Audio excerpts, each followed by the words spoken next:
fourth Prime Minister of Malaysia, founder and president of the Perdana Global Peace Organization, and chairman of the Kuala Lumpur Foundation to Criminalize War, and Yang Amat Berbahagia Tun Dr. Siti Hasmah Muhammad Ali.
Assalamualaikum, and a very good morning to Yang Amat Berbahagia Tun Dr. Mahathir Mohamad, the fourth Prime Minister of Malaysia and founder and president of the Perdana Global Peace Organization and chairman of the Kuala Lumpur Foundation to Criminalize War. Yang Amat Berbahagia Tun Dr. Siti Hasmah Muhammad Ali, Yang Berhormat Datuk Mukhriz Tun Mahathir, Deputy Minister of International Trade and Industry and advisor to the Perdana Global Peace Foundation. Yang Berbahagia Tan Sri Norian Mai, Chairman, Board of Trustees, PGPF, for the Perdana Global Peace Foundation. Distinguished guests, also distinguished guest speakers who've come from afar. We're happy to see you here again. Our friends, old friends, new friends, familiar faces, new faces, ladies and gentlemen, welcome. Human life begins with just 2 cells. A fetus at 6 weeks has a heart that beats regularly. At 18 weeks, it develops fingerprints that are unique and that make it an individual unlike any other. Soon she will become a fully developed human being that can smile, laugh, and cry, generate thoughts, crawl, walk, ride a bicycle, maybe even a horse. Gradually, she will grow physically, mentally, and spiritually. She will discover things about herself, her likes and dislikes, what she believes in, and what goes against her values. She will pursue her calling in life to become a dancer, a scientist, a teacher, a humanitarian. And at night, she will sleep peacefully, knowing that the next day will give her another chance, another opportunity to grow and to contribute to the world. War destroys all this. War is no longer about the attainment of peace. It is about the attainment of material gains. And in the process, it crushes limbs and lives. But worst of all, it crushes the human spirit. This greed must be stopped. If common people are put on trial for murders, for robbing others of a life that they could have had, then are politicians not common people too? Welcome to the international conference, the Arab Uprising, in conjunction with the War is Crime exhibition and the Kuala Lumpur War Crimes Tribunal hearing, organized by the Perdana Global Peace Foundation and the Kuala Lumpur Foundation to Criminalize War. Ladies and gentlemen, it is my honor and privilege to now call upon Yang Amat Berbahagia Tun Dr. Mahathir Mohamad, the fourth Prime Minister of Malaysia and also the founder and president of the Perdana Global Peace Organization and chairman of the Kuala Lumpur Foundation to Criminalize War, whose commitment to putting an end to war has attracted some of the world's most passionate advocates of international peace to support this worthy cause. Ladies and gentlemen, Tun Dr. Mahathir Mohamad.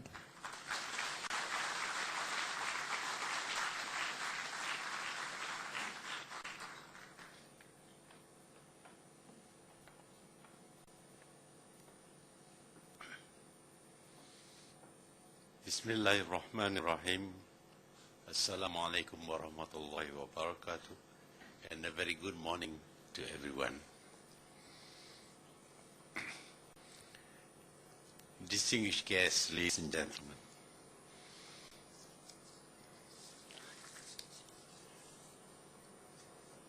I would like to speak on war because that is what the foundation is about. It is our intention to try eventually to make war a crime.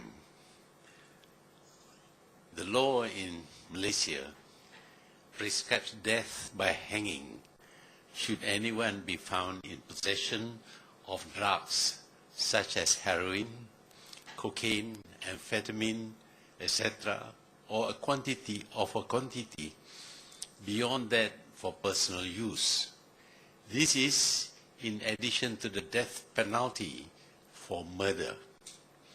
For continuing to prescribe death for these crimes, Malaysia and Malaysians are considered to be rather primitive, slightly less than barbarians.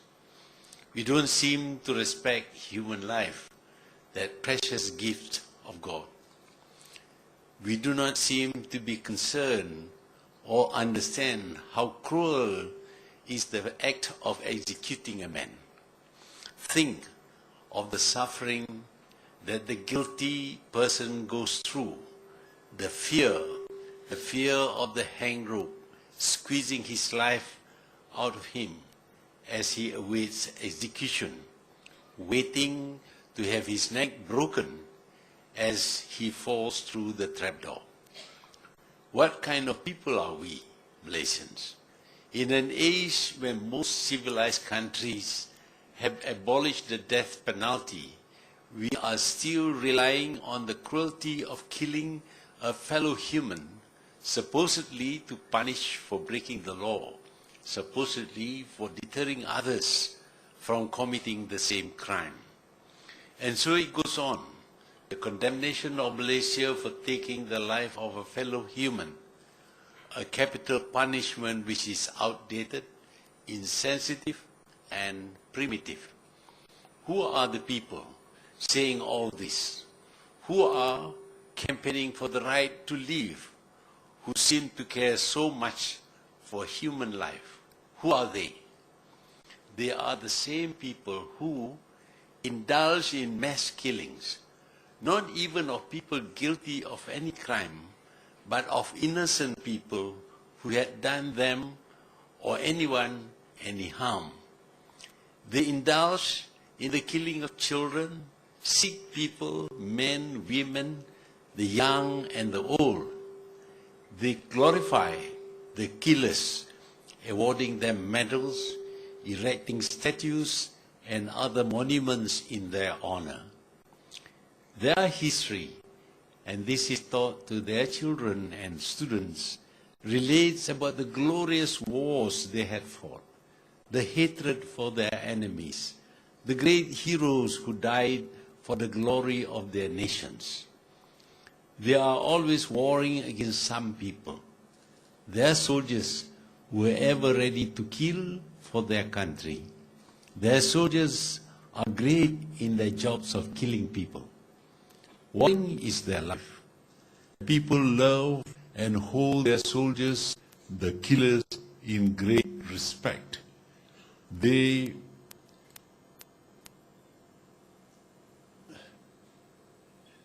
These mass killers now call their war machines the defense forces, but it is obvious that they were not used solely for defense. They are equipped to attack, to invade, to shock and awe, their victims. Their leaders' priority is always to prepare for war. For this, a huge portion of the budget would be allocated. There is close collaboration with the defense contractors. Most of the time, the actual money spent is not made public.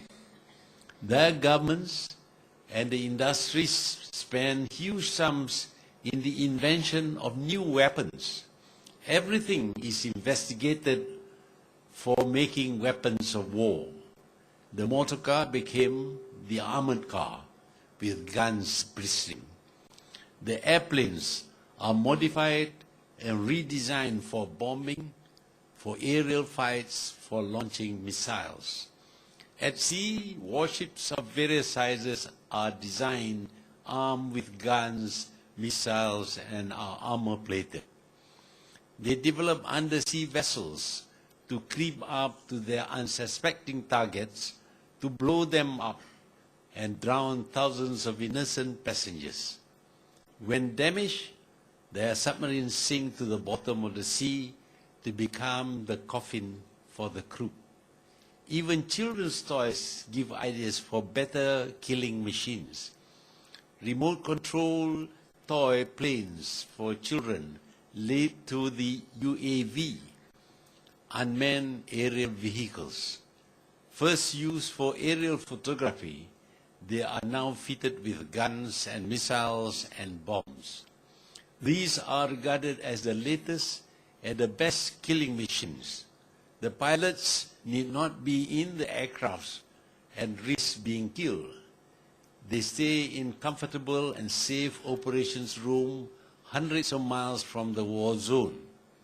But they are as good and as capable as the killer pilots. They can see on monitors the ground over which the UAV flies. They can identify the target and they can blow up the targets. The bombs are said to be accurate and precise, but many are the innocent civilians who have been killed and villages destroyed by the so-called precise bombing. Not to worry, they are working on more precise bombs. The victim, they say, will not know what hit them, but the potential victims know that somewhere in the skies, death can come at any time. And they live in perpetual fear, terrified that their bodies would be torn to pieces, their heads torn from their necks, or live to become bodies without arms or legs. But why stop with UAV?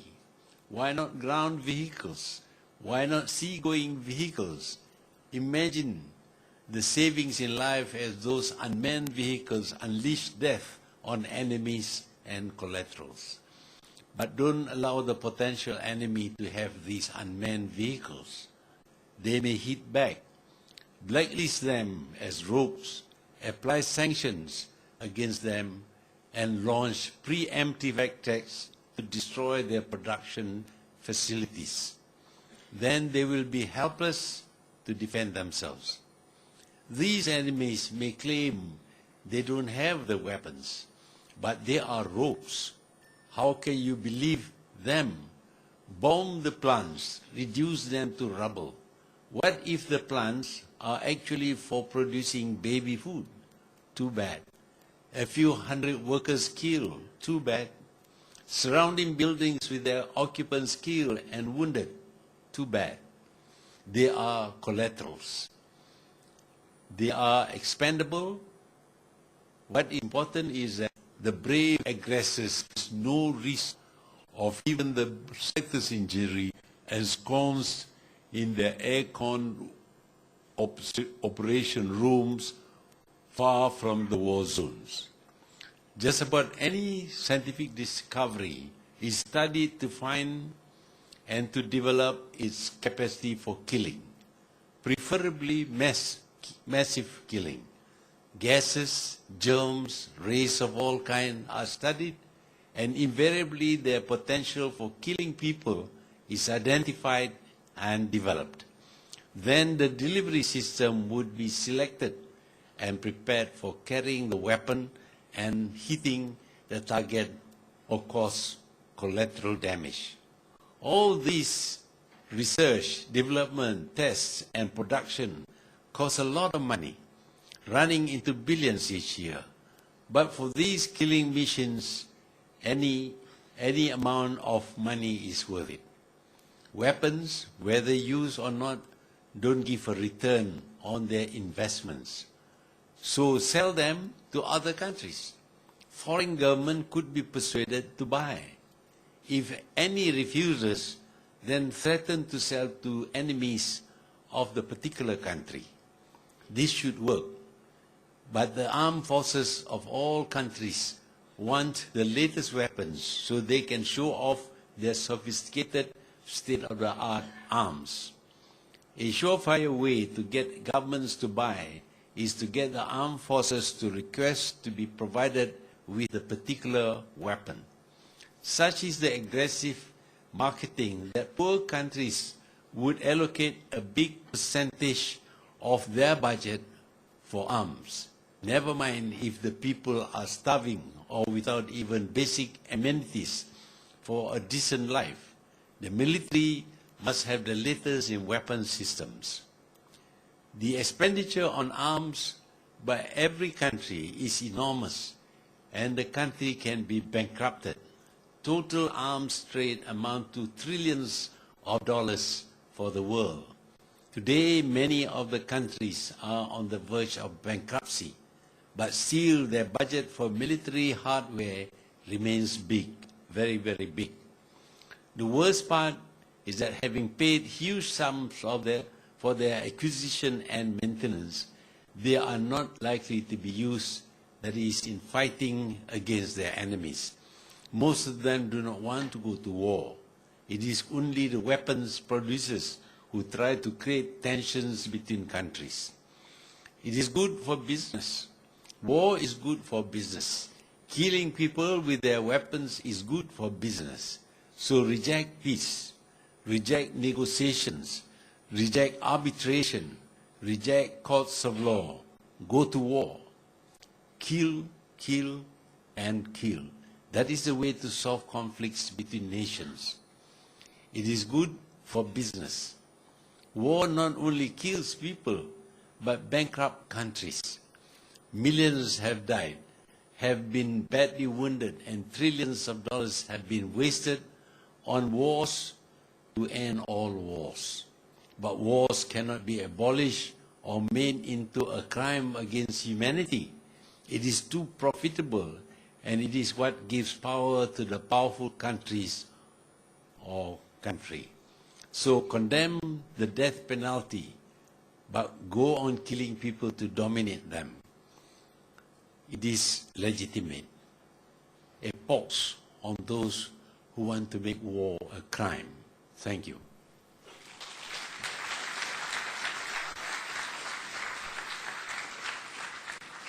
Thank you, Tun. I would like to request if you could please remain on stage as we have a short photo opportunity. It is my pleasure to now call upon Mohamad, Datuk Mukhriz and Mahathir, and all our distinguished guest speakers to join Tun on stage for this special opportunity. Once again, we'd like to thank Tun for his continued dedication and passion and absolute commitment to the cause. Surely we are inspired by him, and he is a constant in reminding us that we need to act, that we need to keep nose to the grindstone.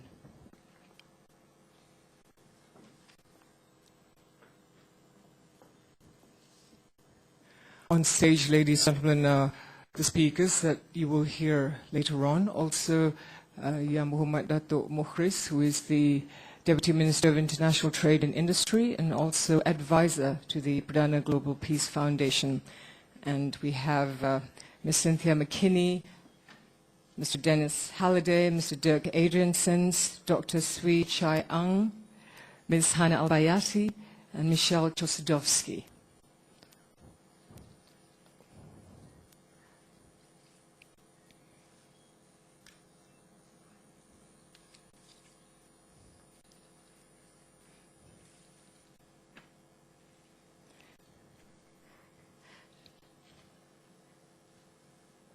Thank you. Thank you once again to Dr. Mahathir. You shall see more of him and hear more from him. We will have the exhibition at 3 p.m. today, the launch of the War is Crime exhibitions and also the War Crimes Tribunal hearing. Now I'd like to invite Mohamad, Datuk Mukhriz and all our speakers to the panel. And ladies and gentlemen, it is my pleasure to call upon Datuk Mukhriz Mahathir for a few remarks. Thank you.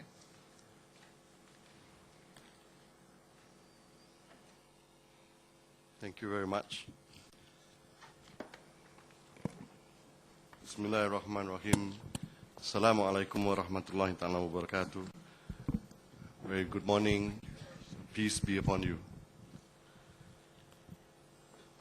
It gives me great pleasure to moderate this panel of speakers, all of whom have become very good friends of the Perdana Global Peace Foundation over the course of our struggle to make war a crime.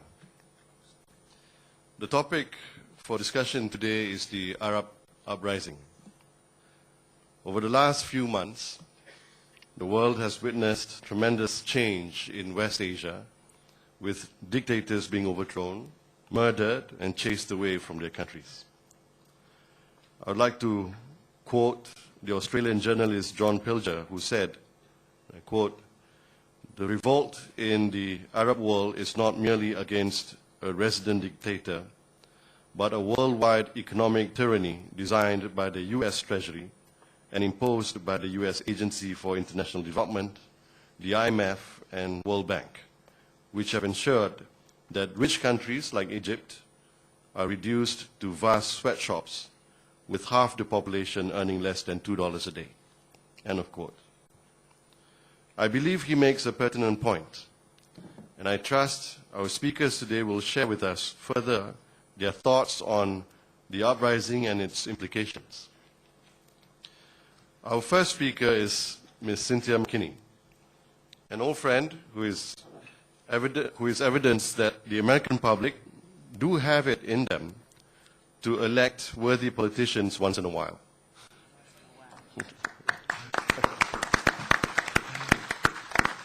She represented Georgia in the US Congress and has never shied away from saying her mind. She was a presidential candidate for the Green Party and continues to travel the world to search and inform us of the truth.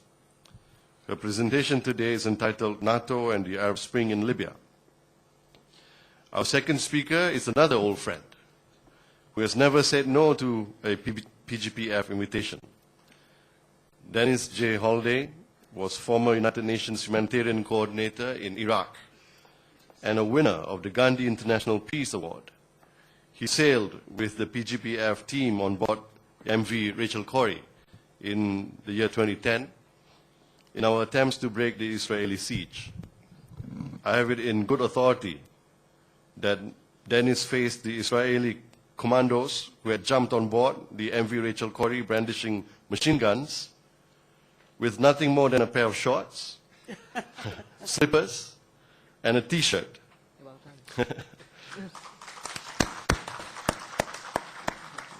Denis' topic for today is Let's Grow Nonviolent Change, Israel and the Arab Spring. Dirk Adrenses is an expert on Iraq, having followed the situation there since 1990. He's the handsome-looking gentleman on the right there. He has led several delegations to Iraq to observe the terrible effects of sanctions. He's also co-founder of Brussels Tribunal, and he has been a great supporter of PGPF. He will speak to us today on Iraq and the Arab Spring. It's better to die on one's feet than to live on one's knees. Our very own Dr. Ang Swee Chai, the only Malaysian on our panel, and I'm delighted that he'll be talking to us on a PGPF platform for the first time today. Welcome, Dr. Ang. Thank you. Thank you very much. She is an outstanding individual who has done so much to help the Palestinians for the last 30 years. She set up medical aid for Palestinians in London, and was witness to the horrors of Sabra and Shatila, for which she testified at the Khan Commission of Inquiry in Jerusalem. For those who have yet to read her brilliant book, From Beirut to Jerusalem, I suggest you do so as soon as you leave this conference. Dr. Ang's topic today is, Where is the Palestinian Uprising? Ms. Hannah Al-Bayati is a filmmaker, right there, the far right, or my far right, and a peace activist whose passion is evident in the documentaries she has directed. She is a member of the International Initiative to Prosecute U.S. Genocide in Iraq, as well as executive committee member of the Brussels Tribunal. Her presentation is entitled, The Arab Spring and the Collapse of Neoliberal Order.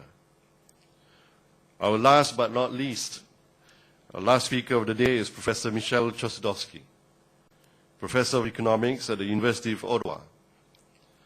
He has been with us from the very beginning, has never failed to return. And Professor Michel is an award-winning author, and he's also the founder and director of the Center for Research on Globalization. He will speak to us on the war on Libya and the broader US-NATO military agenda towards a World War III scenario. With that, ladies and gentlemen, we'll start. Shall we start from the extremes first and move our way in, if you don't mind? So let's start with Ms. Hannah Al-Bayati, if you don't mind. And let's see how much time we have. We're supposed to finish by 12:30, I believe. Because it's being a Friday, we also have Friday prayers. And so we have about 15 minutes for each speaker. So if you don't mind, I'll kind of turn it around a little bit. But can we have Ms. Al-Bayati to start first then? Thank you. Sure.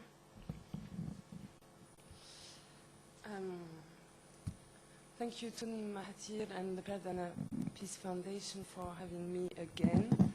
I have the pleasure to come directly from Cairo, where I've been living for the past 6 years, and where I was a witness to the recent historical uprising of the people that, unfortunately, I read in the international press, including the progressive press, a lot of misleading information about what is really at stake in the Arab Uprising.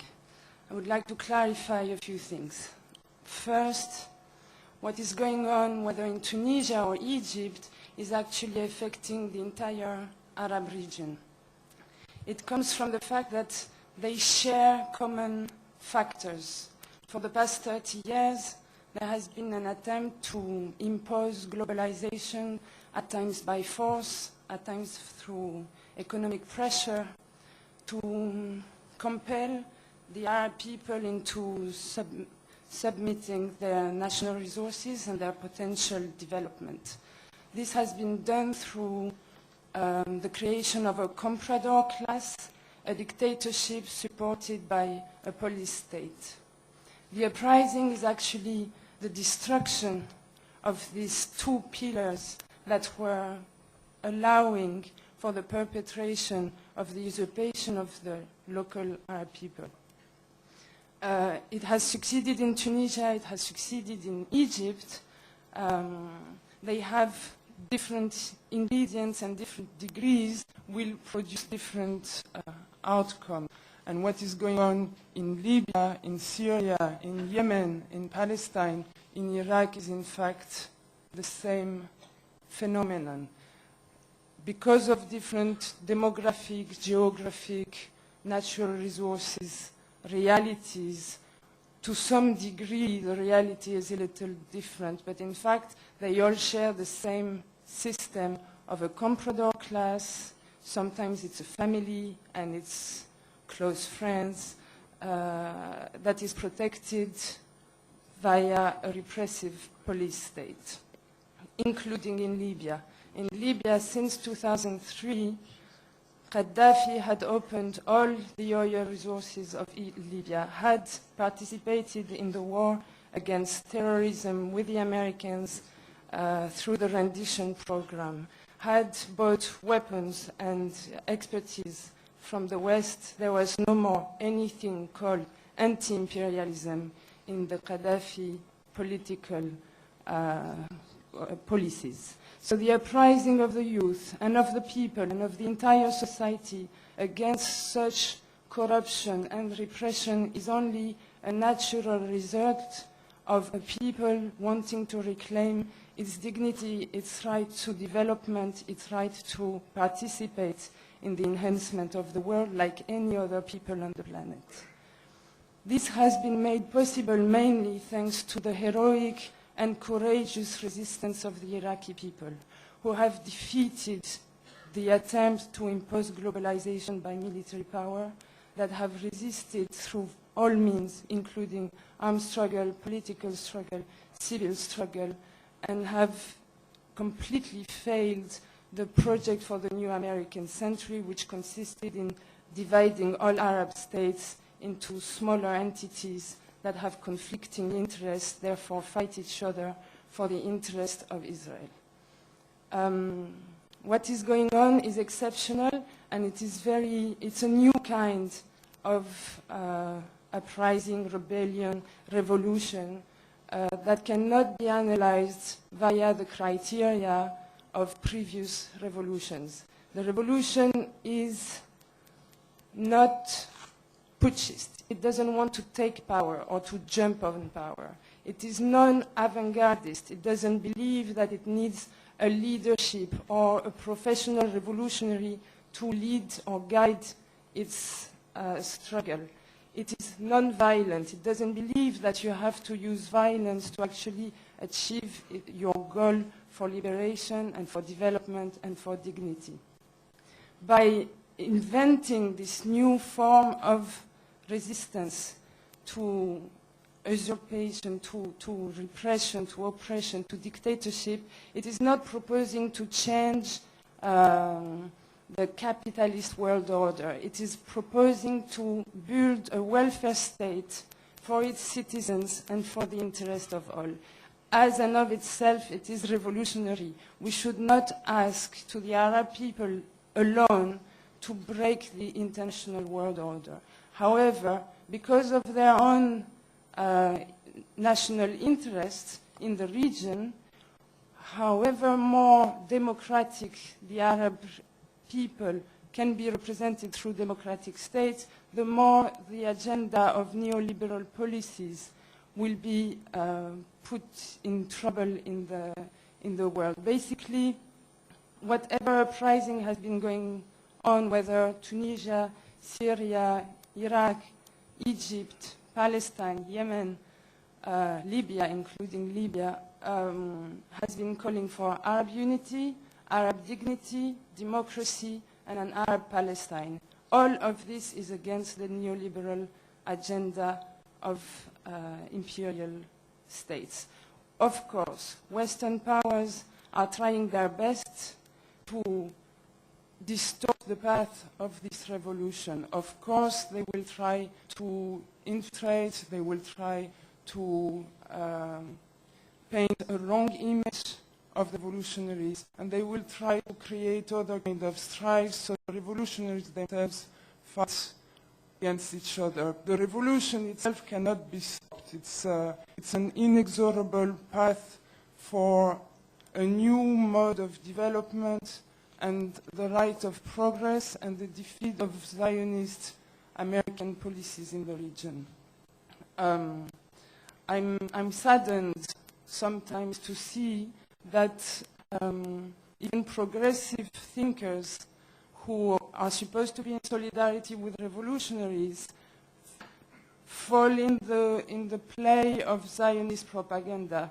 What is happening now, all this news trying to cast doubt on the nature of the revolutionaries, thinking that they might be CIA agents or that they are Al-Qaeda agents, is is not something that is unknown to the Arab people. In the 1950s, when Abdel Nasser led the revolution, the Zionists were telling the Americans that Abdel Nasser was a communist, therefore he should be removed from power. I was telling the Arabs that Abdel Nasser was a CIA agent, therefore he should be removed from power. The same propaganda Zionist agencies were telling two misleading facts about the revolutionary leader so that the Arab masses cannot trust that they have the capacity themselves to be revolutionary and build a better future for themselves. I am here to tell you I've witnessed the uprising in Cairo. It's the uprising of an entire society beyond ideology, where all classes were involved, where all ages were involved, where all political sympathies were involved, together, united against a mode of dictatorship to build a state of its citizens that would go from a comprador kind of neoliberal order with a comprador class and a repressive police state into a welfare state for the benefit of all its citizens. Thank you. Thank you very much.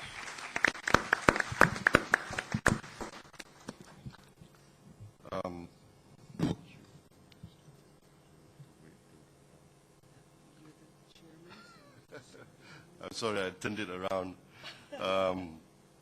So if we're going by the extremes, then we're going from left to right, or at least my right to left. Then from here on, we're going to Professor Chostowski. Oh, yeah? Okay, let's do that. I apologize. We'll go back to the original plan. I just saw that it was in the thing. So I'll ask Ms. Cynthia McKinney then to speak then. Okay, thank you very much. Good morning to everyone. Tun Dr. Mahathir Mohamad, and I have to remember his lovely wife, Tun Dr. Siti Hasma. And to all of our distinguished guests, I'm truly honored to be a part of these proceedings and to be a part of what we anticipate will come after them. But before I delve into the horrors of the U.S. NATO-Israel campaign against the people of Libya based on lies, I'd like to share with you now a little bit of my own state of mind. A shroud of sadness has enveloped me. I remember when I first made the long journey from Atlanta, Georgia, all the way to Kuala Lumpur, Malaysia. I remember how I was honored to be a part of anything with Dr. Dr. Mahathir, because he had done something that few ever do.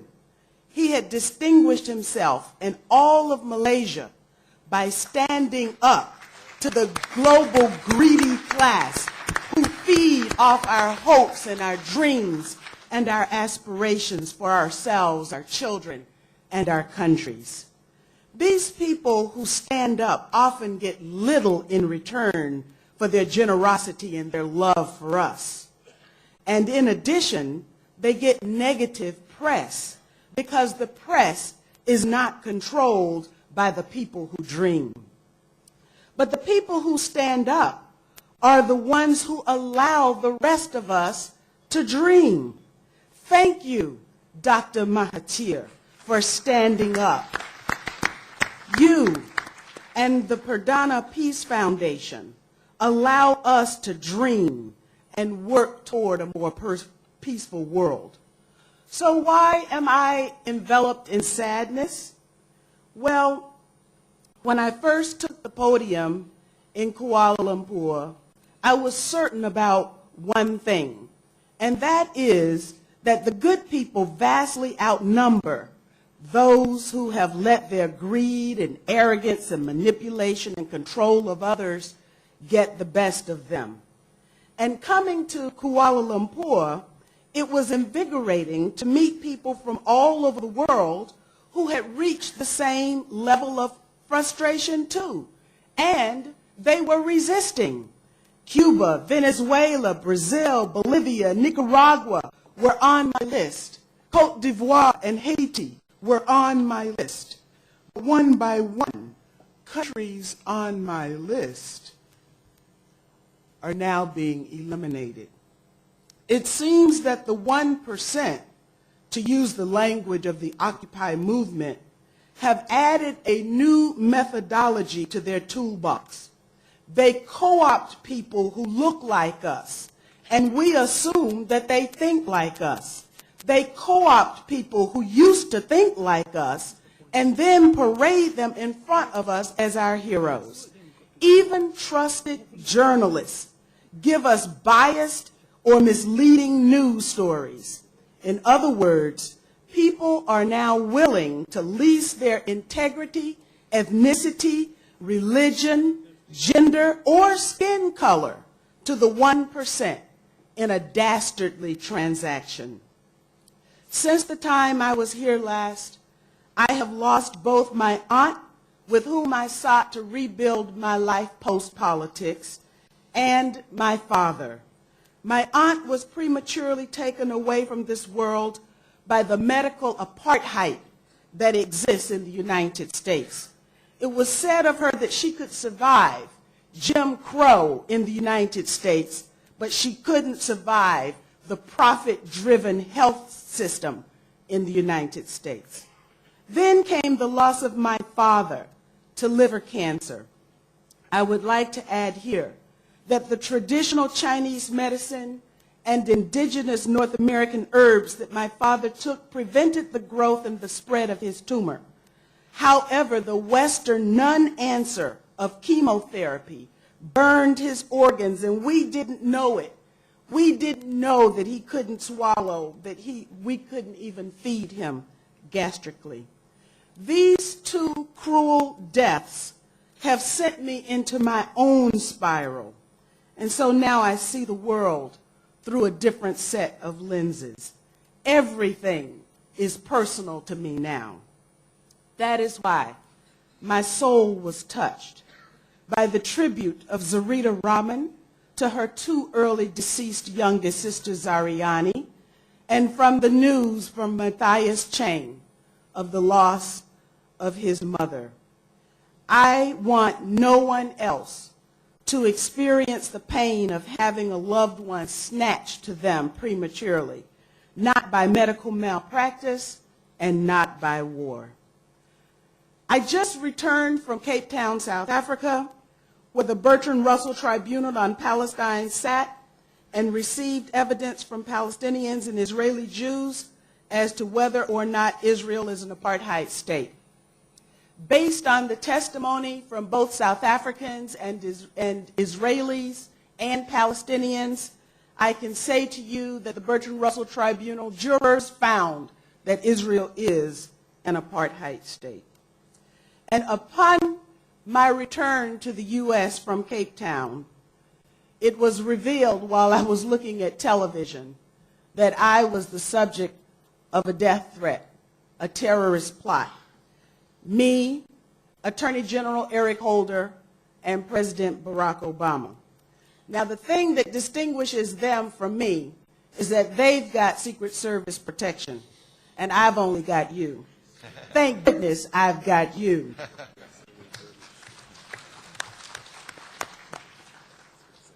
Now, I traveled to Libya with a delegation of independent journalists during the U.S., NATO, Israeli, Qatari, United Arab Emirates bombing and invasion to see for myself what was happening.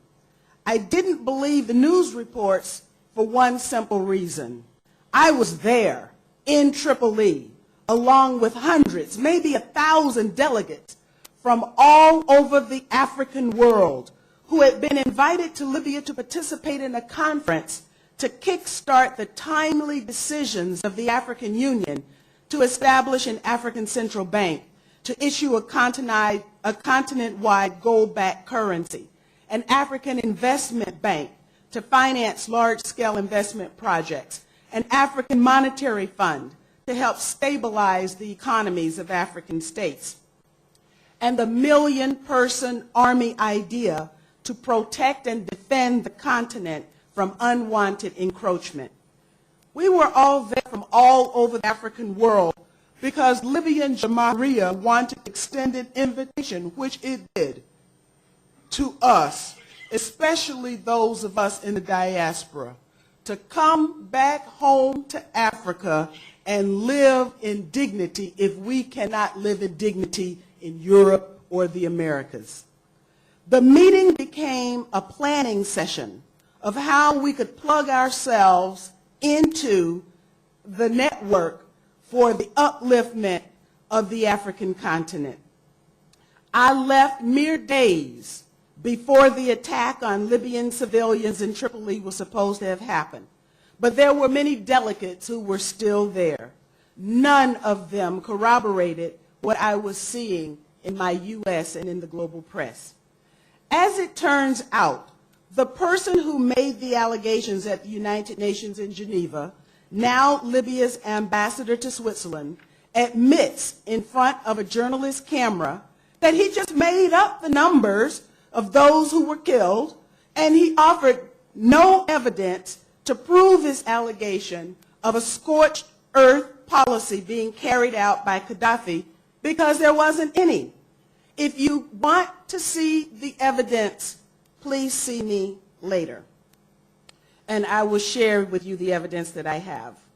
One of the gigantic goals of the special interests was to stop what was about to start in Libya with the ultimate aim of erasing Libya's African identity and turning it to an Arab identity. This matter of identity goes to the core of who one thinks one is and therefore is of utmost importance. Remember, Steve Biko said that the mind of the oppressed is the most powerful tool in the oppressor's arsenal. And that's why we saw multiple stories in the U.S. press about the new Libya looking less toward Africa and more toward its Arab identity. Moreover, such a shift by Libya would also eliminate the interests of the powerful African-American voting bloc from matters pertaining to Libya. But these people forget that Libya is in Africa. The Voice of America and U.S. news outlets followed up on this theme, so much so that one can only conclude that they were worried about this merger of the Afro-Arab identity being forged by the Libyan Jamahiriya. This was both a tremendous and significant undertaking given the weight of centuries of animosity still extant on the continent, stemming from the Arab role in the slave trade of dark-skinned Africans. The murder of Libyans with skin like mine by U.S., NATO, Israel-backed Libyans, their Qatari special operations teams, and al-Qaeda mercenaries proceeds up to today without a whimper from the governments of the Arab countries who chose to participate in this catastrophe. I think the word is Nakba. These dark-skinned Libyans comprise, I'm told, roughly 50 to 58% of the total Libyan population. How, pray tell, are you going to cleanse black skin from Africa? But even more incredible is that this entire enterprise was built on an initial lie disseminated by one Libyan national who then requested emergency United Nations action, and that request was secured by an array of neocons and human rights organizations tied to the pro-Israel lobby at the UN.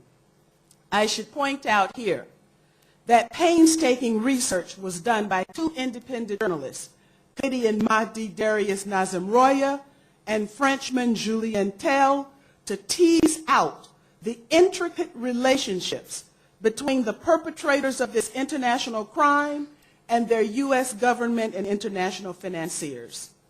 An important question for us to pose right now is where else are the National Endowment for Democracy, the pro-Israel lobby, and Soros-financed organizations operating in tandem? Unfortunately, the answer is all over the world. And for the purposes of my discussion this morning, all over Africa. Already, individuals and organizations with integrity on human rights issues on the continent are being exposed as servants of another agenda, while according to reports that I have not yet had a chance to confirm, U.S. troops are being rushed to yet another African country to stem another so-called terrorist threat. But what we saw played out in Libya is that the U.S. is willing to finance a terrorist threat in order to fight it. The Pakistanis, Afghanis, Iranians all currently call attention to this. Libya is not the first or only instance of this phenomenon. Operation Gladio should serve as a model for anyone unfamiliar with how this operates. And Operation Gladio was implemented in Europe against Europeans. My rule of thumb is this: if they will do it against Europeans, they'll do it against anyone. The question is, who's going to stop them? The U.S. soldiers operating the drones over Libya, the U.S. pilots flying the U.S. and French airplanes, the U.S. special operations soldiers on the ground there, and even the mercenaries in their employ don't have universal access to free health care and free education as the Libyans had under Jamahiriya. They don't have a right to housing as under the Jamahiriya. In fact, many U.S. soldiers are losing their homes in foreclosure acts by the bank business, the big banks who got the $1 million bailout. These U.S. military active duty personnel don't get free electricity or subsidized cars. They don't get free land and seeds if they choose to go into farming, and they don't enjoy the price break of subsidized food in civilian life. U.S. soldiers don't get a check from the government as part of a wealth sharing project, but citizens of the Jamahiriya did. Mahmoud Jibril, former NATO Prime Minister of Libya, expressed shock at further goals of the Jamahiriya to increase the level of direct democracy of the people by eliminating certain government departments and wealth distribution to all Libyans based on Libya's increasing wealth. Jibril characterized these ideas as crazy. As a result, gone are the plans for a United States of Africa. Gone are the plans for fighting and resistance of the war machine. And let me just say this: just like in Iraq, Gaza, Afghanistan, and the resistance to NATO domination continues even in Libya as NATO's war machine continues to roll. Journalists for the special interest press abandoned all ethical considerations and practices and became informants to provide NATO with lists of civilian targets to bomb. These so-called journalists became cheerleaders to war crimes, crimes against humanity, torture, persecution, targeted assassination, ethnic cleansing, and crimes against the peace. Depleted uranium, helicopter gunships, white phosphorus were wrong in Iraq, wrong in Gaza, wrong in Afghanistan, wrong in Pakistan, and you tell me how could they be right in Libya? And I will close with this. Dr. Martin Luther King Jr. once said that what was most saddening of all was not the words of the adversaries of black civil rights in the United States, but the stone silence of our friends. Everyone who cheered or remained silent as this death machine rolled in Libya is part of the setup for this death machine to continue to roll in other places in Africa. And it will. In my opinion, no people deserve what has been handed to the people of Libya. It is a crime. How do we give the people of Libya their clean water back, their children back, their dead back? And with foreign troops of occupation on the ground, how do we give them their country back? And a cycle of revenge killings and chaos is now unleashed. Way back in 1963, the United States had a president who dared to seek a peace. He asked, what kind of peace do I mean, and what kind of peace do we seek? not a Pax Americana enforced on the world by U.S. weapons of war, but peace for all men and women, not just peace in our time, but peace for all time. That is the peace we, here at the Kuala Lumpur Perdana Peace Foundation, seek. Our cause must be joined by our brothers and sisters willing to resist war, or else many more will feel the sting of loneliness that I feel with the loss of my own loved ones. And I don't wish that feeling on anyone at any time, anywhere. Thank you.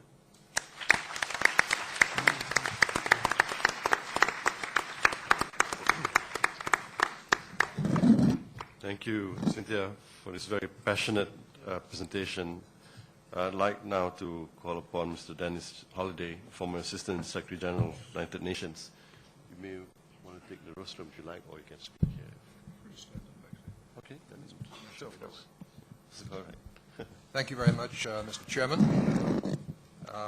Tun Mahathir, distinguished guests, friends, Puan Puan and Tuan Tuan. For many centuries, the peoples of the states of the Middle East have been attacked and or threatened by Western military powers. One can go back to the Crusades, I guess, to start that. In more recent times, the exception, of course, is Israel, which has been financed and supported. Today, the United Kingdom, France, and the United States have war criminals in power. All three have manipulated the United Nations and rejected the International Criminal Court in respect of themselves. For others, particularly individuals and states of the South, of course, they employ the court as a threat, as a weapon. President Obama, Commander-in-Chief, Prime Minister Cameron, President Sarkozy should all be prosecuted for crimes against humanity. We know, however, this is not likely to happen. Just as Wall Street staff much of the U.S. administration and White House, war criminals run the most dangerously aggressive countries on earth. They control the tools that serve these interests, namely the United Nations and NATO, as Cynthia has just explained to us in terms of Libya. Israel is also protected from the ICC and from international law, from NATO interference, and even from the UN peacekeeping that many of us feel would be desirable to defend the Palestinians from caste-led and other genocidal actions undertaken by the Israeli Defense Forces. This has to change, and happily is in the process of changing through the People's Initiative, which we call the Arab Spring, which Hannah has spoken to. In this exciting context, I've been requested today to look at the Middle East for non-violent change possibilities in respect of Israel and her Arab neighbors. Now, this is difficult for me, particularly as I'm surrounded by people who know more about it than I do, but I'll do my best. But first, I'd like to say how good it is to be back home in the home of Perdana, the Perdana Peace Initiative, the strongest and clearest statement against the use of military force, against human destruction, against warfare, of which I am aware. In comparison, the United Nations Charter is a document that can be and is being manipulated to justify military aggression, again, as we heard, in terms of Libya. The destruction of Libya, as we have heard, is an example of the killing of civilians and the destruction of cities, towns, and homes that the UN Security Council has authorized, employing the killing machines that is NATO, the war machine of the United States and US-occupied Europe. The United Nations has attempted to legitimize international interference and mass murder as a tool for domestic change, for regime change, change attractive to Western energy and other interests. Are we surprised? No, we are not. The Security Council is the organ of the United Nations charged, as you know, with maintaining peace and security. Instead, exploiting aspects of the Charter to better serve veto member interests, it employs means such as genocidal sanctions, depleted uranium, loaded missiles, bombers, gunships, illegal weapons, and armed drones, which Dr. Mahathir mentioned this morning, to kill the innocent. These means also destroy the essential physical, economic, cultural, and social infrastructure of civilization. It should be noted that all 5 veto powers of the Security Council, US, UK, China, France, and Russia, manufacture together some 85% of the weapons sold and used in the violence that we're speaking of today. You will agree that the abuse of that abuse of the Charter by these military arms dealers, traders, represents extraordinary, appalling double standards, hypocrisy, and moral corruption. Yet thanks to the extraordinarily brave fruit seller in Tunis and the courageous people of Tahrir Square in Cairo this year, there is hope in the Middle East. And I speak, of course, of the Arab Spring. Not including the international rape of Libya, but the domestic people's overthrow of dictatorial regimes until recently supported by the same arms dealers of the Security Council. I refer to the extraordinarily courageous people of Tunisia and Egypt, those risking their lives in Syria, Bahrain, Yemen, with similar movements bubbling in Saudi Arabia, Iran, Lebanon, Kuwait, and even soon to be free again, Iraq. People's representative governments are growing and making changes, and hopefully they will not be modeled on the predatory capitalistic democracy of the United States and Europe, where corporate wealth, the media, military arms deals, and energy greed dictate. Let us hope that the Arab Spring brings out people power that respects human rights, social needs, equal opportunities for all citizens. Imagine governments that respect the sovereignty of its citizens and other states. What an extraordinary thought that is in reality today. A new power that looks around the neighborhood and sees inequality, discrimination, occupation that demands change. In particular, let's hope that this new power will seek non-violent solutions to that long-standing and divisive occupation of Palestine by Israel. Israel, a country created under extreme pressure by the UN General Assembly in 1948, and to this day rejects the resolutions of the same General Assembly. I speak of the many resolutions to end the illegal occupation of Arab lands, to demand for retreat behind the 67 lines, the right of return, and the sharing of Jerusalem as a capital of 2 states. Regardless of GA condemnation and international threat and uproar, Israel is using the ugliness of European history to block full member status in the United Nations for Palestine. Incredibly, that brilliant lawyer, President Obama, has told us that the UN is not the proper authority to grant independence to Palestine. That is astonishing. Does he think the Palestinians must beg on their knees to Israel, their military occupier, for freedom?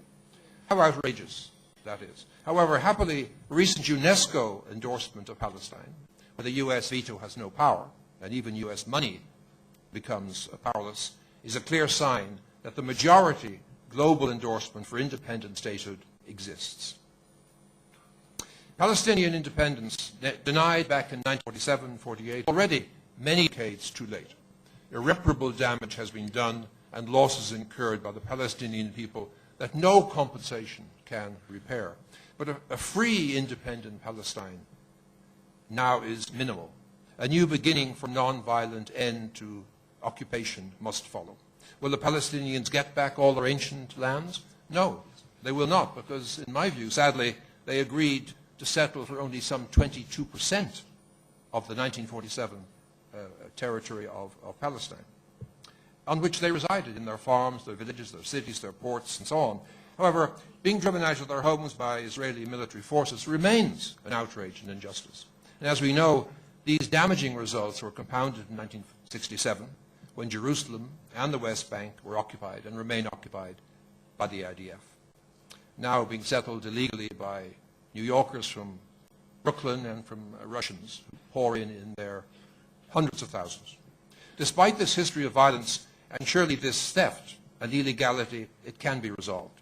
And although Israel only appears to respect military force, violence clearly has not worked.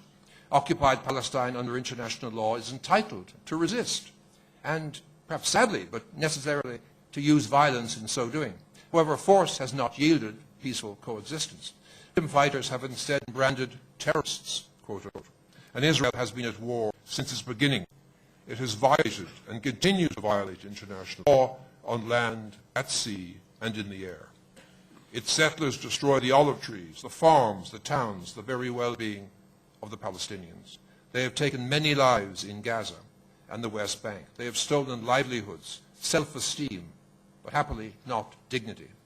Tens of thousands are held in Israeli prisons, often without trial or charge. There is no justice for these prisoners, and often there is no contact with families and loved ones for many years. Israel humiliates as a policy of occupation.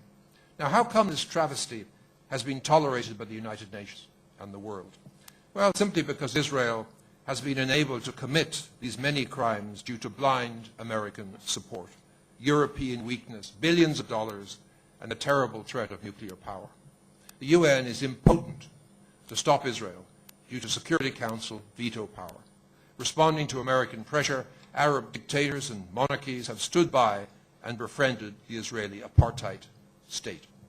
Europe has done no better. Israel enjoys a weapons export trade, nuclear weapons at home, while actively duping Washington to enable it to invade Lebanon and push the United States into invading its strongest neighbor, Iraq, and now dangerously threatening Iran. However, the Arab Spring and the new representative Arab governments can bring this to an end. The American empire is crumbling. Blind support costs more than the United States can afford. However, it seems that Obama foreign policy is blind and deaf. He has now decided that once American forces have retreated, shades of Vietnam, from Iraq, Kuwait is to become a large regional U.S. military base. As Mrs. Clinton has said, we will have robust, continuing presence throughout the region, which, she says, should be freed from outside interference to continue on a pathway to democracy. New York Times, 30 October. What do you think? Is this the language of madness, or has she completely lost it? Since when is the U.S. military presence not interference? So how can Arab nonviolence move forward with success? I would recommend that all Europeans and Americans, not only, but perhaps particularly Tony Blair, be shut out, be excused, if you wish, from any attempt to assist in resolving the Israeli-Palestine impasse. We Europeans are devious, dangerous, and proven to be wedded to military intervention. Neo-colonial, R2P, whatever you want to call it. And the U.S., manipulated by the Israeli lobby, has proven to be both unhinged and incompetent. The Middle East is large and complex, and fully supported and led by the neighbors. Arab nonviolence surely must be the way forward. Israel and Palestine both cannot survive without their active support. Most important in this neighborhood process would seem to be not an Arab state, but perhaps Turkey. Until recently, sadly, a buddy state of Israel and also a member of NATO, housing nuclear weapons. Egypt, still in treaty with Israel, but shortly, hopefully, to have a representative government. Jordan, Lebanon, Syria, when people's governments appear. And perhaps the Saudis, who issued ideas some time ago which were set aside. The decision, of course, is for the peoples of the region. And finally, perhaps nonviolence can get a successful hearing and be used to pressure Israel into responsible nonviolence and legal change action. With change and coexistence, this neighborhood could evolve into one community. Natural resources, wealth could be shared, as can know-how, technology, human resources. The long overdue people's demand for change is the writing on the wall. Let us hope the Israelis have learned to read. They have failed to do so for many years, and although clearly Israel has no real future without good relations with its neighbors, understanding that seems to be a problem. The false treaties and unequal recognition can come to an end with people power and representative government. Clearly, even Israel itself is beginning to find people power in its own streets, many seeking social justice, housing, employment opportunities, and equality, plus peace and security. Even Israel's right-wing government is obliged to take note. And surely normal Israeli families want to end the killing and the occupation and their own fear, just as do loving Palestinians. An Algerian friend of mine advised me last year that the key to a peaceful end to Israeli aggression, legal occupation, would come not from the US, not from Europe, but from primarily Turkey and Egypt. And I believe he is right. And if Israelis are wise and can learn fast to get on with their Arab neighbors under the new leadership of the people, the current problems surely can be resolved.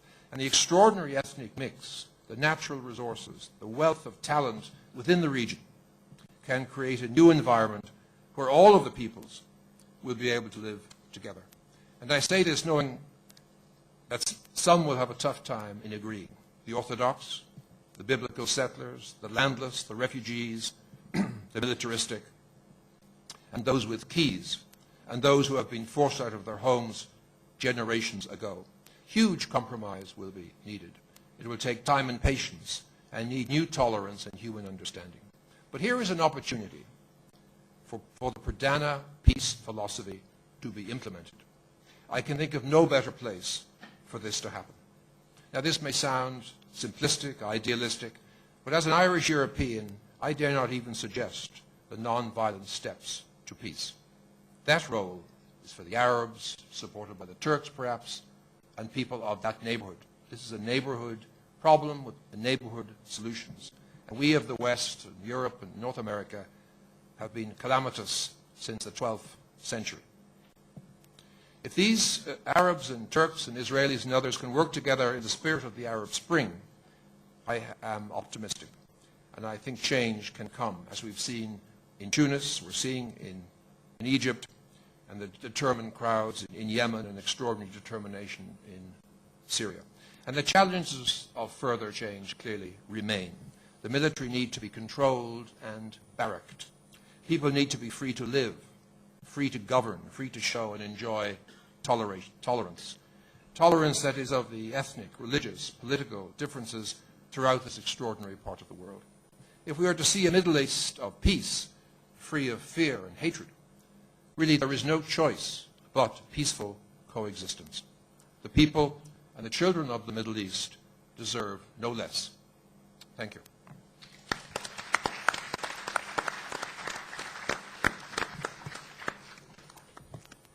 Thank you, Denis. Next, we'll move to my right again, Mr. Doug Edinson, with his presentation on Iraq and the Arab Spring. It's better to die on one's feet than to live on one's knees. Please, thank you. Thank you, especially the Perdana Global Peace Foundation and the Kuala Lumpur Foundation to Criminalize War, and personally Dr. Tun Mahathir, for again inviting us here for this very important war crimes tribunal, because no one else is doing it right now, and the Iraqi people deserve to be defended. Because the Arab Spring seems not present in Western press, while the Arab Spring has already begun in 2003, when the Americans invaded the country. Now, I will try to give you some facts about what's happening in Iraq, then about the resistance in Iraq, then about the counterinsurgency and the dirty war that the Americans have planned and carried out in Iraq, and then, last but not least, the recent uprisings. So I hope to be able to do this in some 15 minutes. But since this has been going on since 1990 with the imposition of the sanctions, it will be difficult, but I'm going to try. On March 18, 2003, economists allied for arms reductions, ECAR, prepared a statement against unilateral initiatives for war in Iraq, which was endorsed by more than 200 US economists, including 7 Nobel laureates and 2 former chairmen of the Council of Economic Advisors. The text of the statement formed the basis of an ad in the Wall Street Journal. And the essence was, I quote, "We question whether war would serve security and not increase the risk of future instability and terrorism. We see the immediate human tragedy and devastation of war as clear, and we see as well serious potential economic harm to our nation and to the world." The statement drew a painstakingly accurate picture of what was bound to happen. This war has plunged the USA and the rest of the world in an economic crisis and clearly demonstrated the limitations of American power. The Iraqi resistance against this occupation is in part, and the discussions are going on which part that is, but they are in part responsible for America's decline, as was predicted in 2004 by the Iraqi resistance themselves, and I quote again, "We will pin them here in Iraq to drain their resources, manpower, and their will to fight. We will make them spend as much as they steal, if not more. We will disrupt, then halt the flow of our stolen oil, thus rendering their plans useless."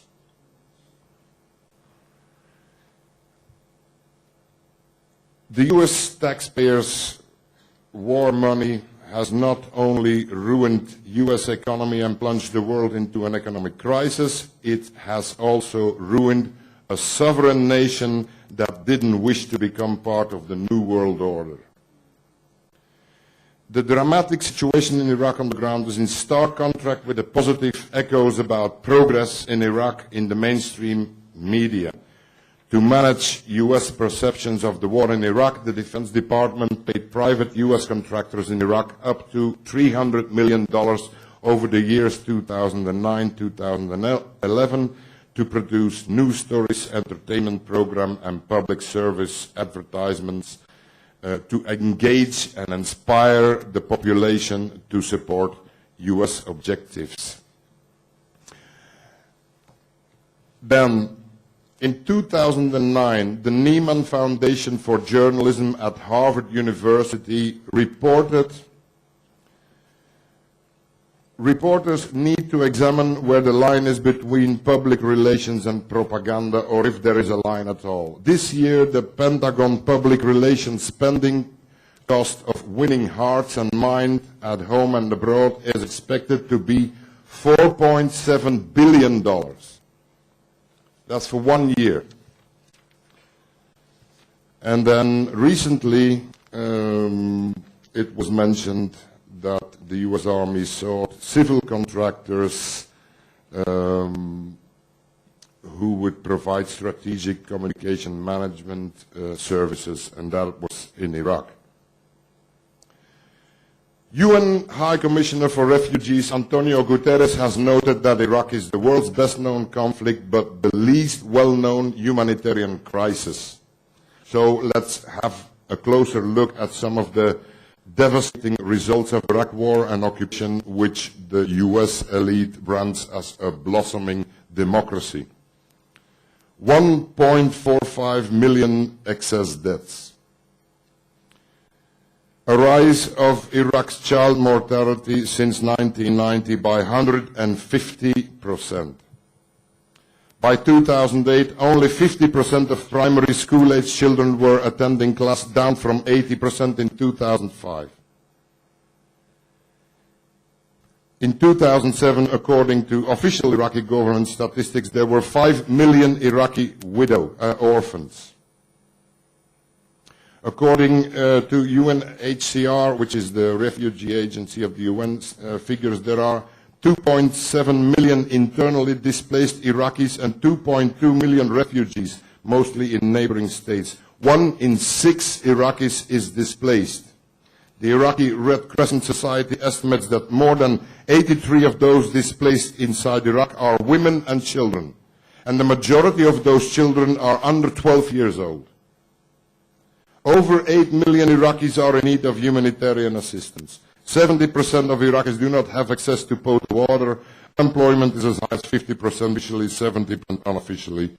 43% of Iraqis live in abject poverty, 4 million people lack food and are in dire need of humanitarian assistance, and 80% of Iraqis do not have access to effective sanitation.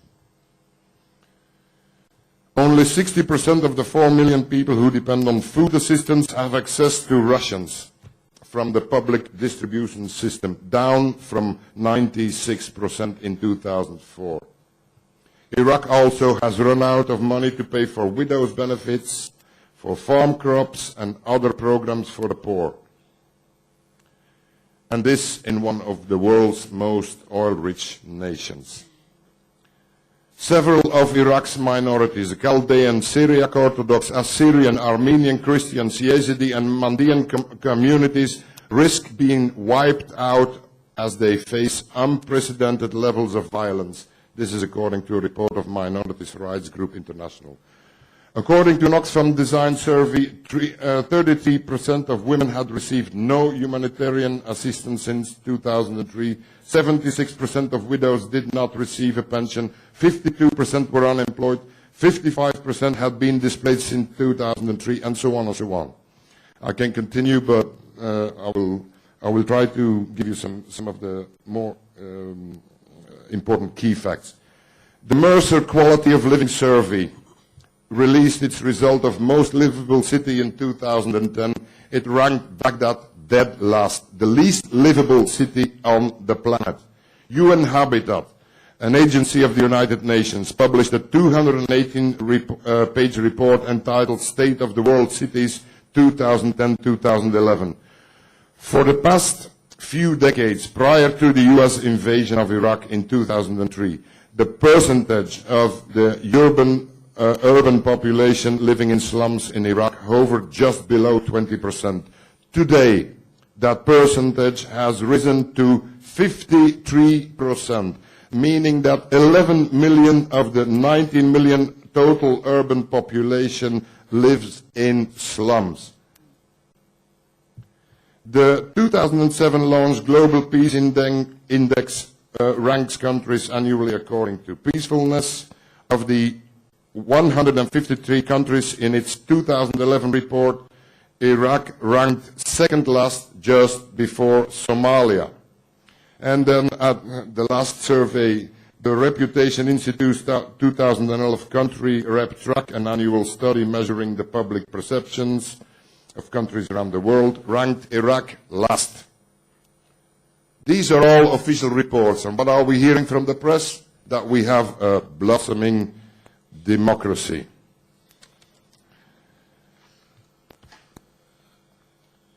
There are more. I can talk about detainees and torture and so on, but let me tell you something about the report of the Refugee Agency of 22 January 2008, saying that Iraqi refugees in Syria were suffering from extreme levels of trauma, far higher than among refugees from other conflicts elsewhere. The figures revealed that 89.5% were suffering from depression, 81.6% from anxiety, and 67.6% from post-traumatic stress disorder. 1 in 5 of those registered with UNHCR, more than 19,000 individuals were registered as victims of torture and of violence. 77% of the Iraqi refugees reported being affected by air bombardments and shelling or harassment by militias. 80% witnessed a shooting, 68% experienced interrogation or harassment by militias of other groups, and so on and so on. UNHCR service in 2009 stated that 20% of internally displaced persons and 5% of refugee returnees reported children to be missing. So the total internally displaced population as of November 2009 was estimated to be 2.76 million, or 467,570 families. If 20% of those families reported children to be missing, then a simple calculation shows that more than 93,500 children of internally displaced families are missing, and the same applies to the refugees abroad. For instance, 30% of the, 27% of the refugee returnees reported family members also to be missing.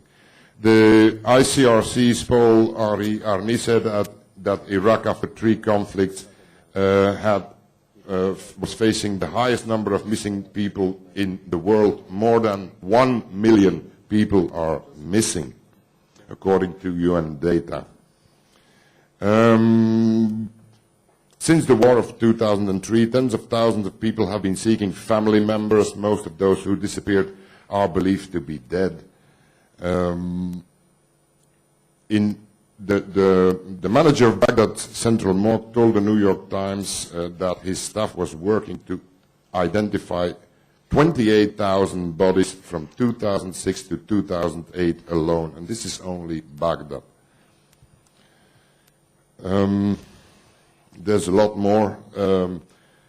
A Transparency International report states that the corruption in Iraq will probably become the biggest corruption scandal in history. And the latest figures come from an Iraqi MP, Khalid al-Alwani, and he's also involved in the Commission for Integrity. He said that the volume of financial and administrative corruption in Iraq could be up to 229 billion US dollars. Then the last thing is about the metering problems. You know, Halliburton, they have a lot of the contracts in Iraq. They don't seem to be able to deal with the routine problem of broken meters at the southern Iraq terminals. And this was already mentioned in Corp Watch on 21st March 2007. But a U.S. auditing firm, PricewaterhouseCoopers, in a presentation given in April 2011, said that Iraq still lacks the modern system of metering necessary to track the production, transportation, and export of crude. So this is quite deliberate theft of Iraqi oil. But not only all these facts are well known, they all come from official reports. The best reports you can have, UN reports, Oxfam reports, and so on, Minority Rights International. There is more. The middle class in Iraq is totally being eliminated. Some examples, up to 75% of Iraq's doctors, pharmacists, and nurses have left their jobs since the US-led invasion of 2003. The number of prominent Iraqi academics and professionals are approaching, who fled Iraq, are approaching 20,000, of which only 150 returned. Okay, this goes on and on. Since 2003, until October 2008, there were 31,598 violent attacks against educational institutions. This is according to the Iraqi Ministry of Education itself. Then more than 30,000 Iraqi civil servants, among them high-level officials, have obtained their job on fake certificates and degrees, according to the Parliamentary Commission of Integrity and Transparency. And recently it became known that even the Minister of Higher Education in Iraq, Ali Al-Adib, his diploma has been forged. I can show you his diploma here, a copy. So it seems that he graduated from university when he was 18 years old, and this is impossible in Iraq. And the president of Tikrit University resigned on 14 October 2011 because of the sacking of 300 university lecturers by this same man, Ali Al-Adib. This is of the rest of the professors that were still in Iraq. And he said, the president of Tikrit University, that those lecturers were among the best available in Iraq. And it is estimated that since Mr. Ali al-Adib came to power, that he discharged 1,200 lecturers since he became a minister. Okay, I have to move because I will not... okay, my title, and this is important.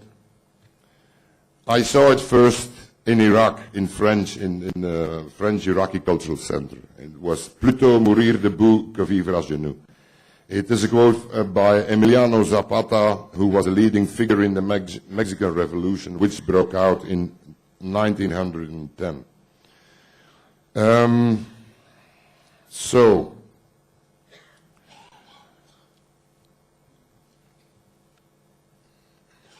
when I was in Iraq, during the sanctions, I knew, and many people knew, even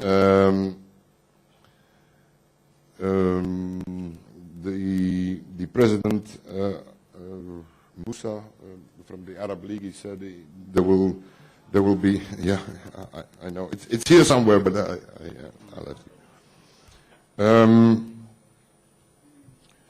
The resistance started immediately after the occupation started. And according to statistics, this is official American statistics, 75% of the recording attacks are directly against the coalition forces, a further 17% at the Iraqi government forces, which are, of course, puppet forces, front forces for the Americans, and meaning that the remaining 8% is directed on unspecified civilians. But that could also be Iraqi government security forces, that could also be translators who work for the Americans as contractors, civilian contractors who operate in civilian clothes, and so on.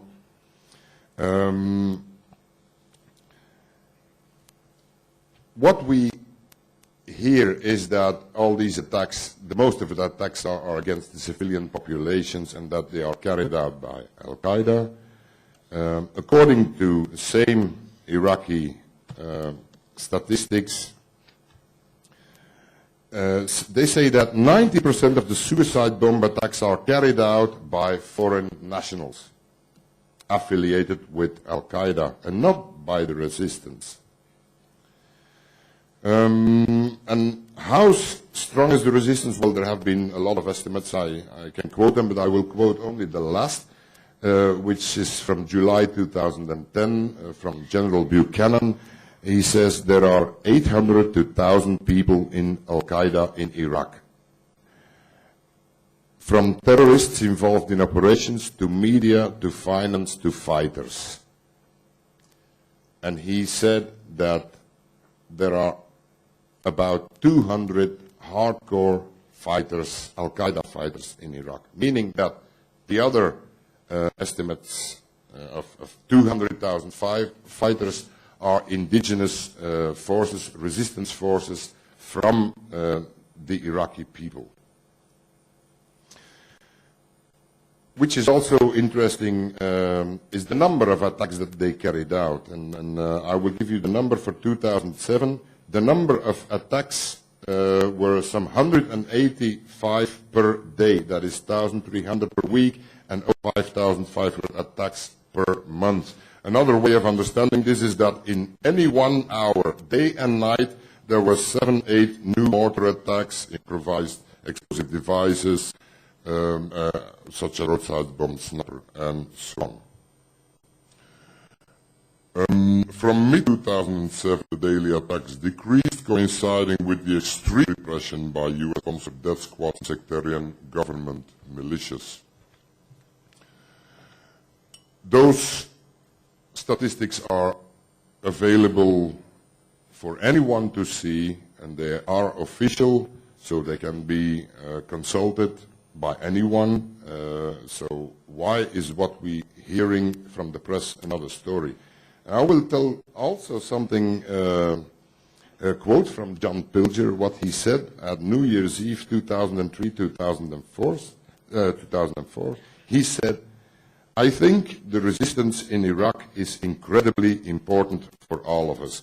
I think that we depend on the resistance to win so that other countries might not be attacked, so that our world, in a sense, becomes more secure.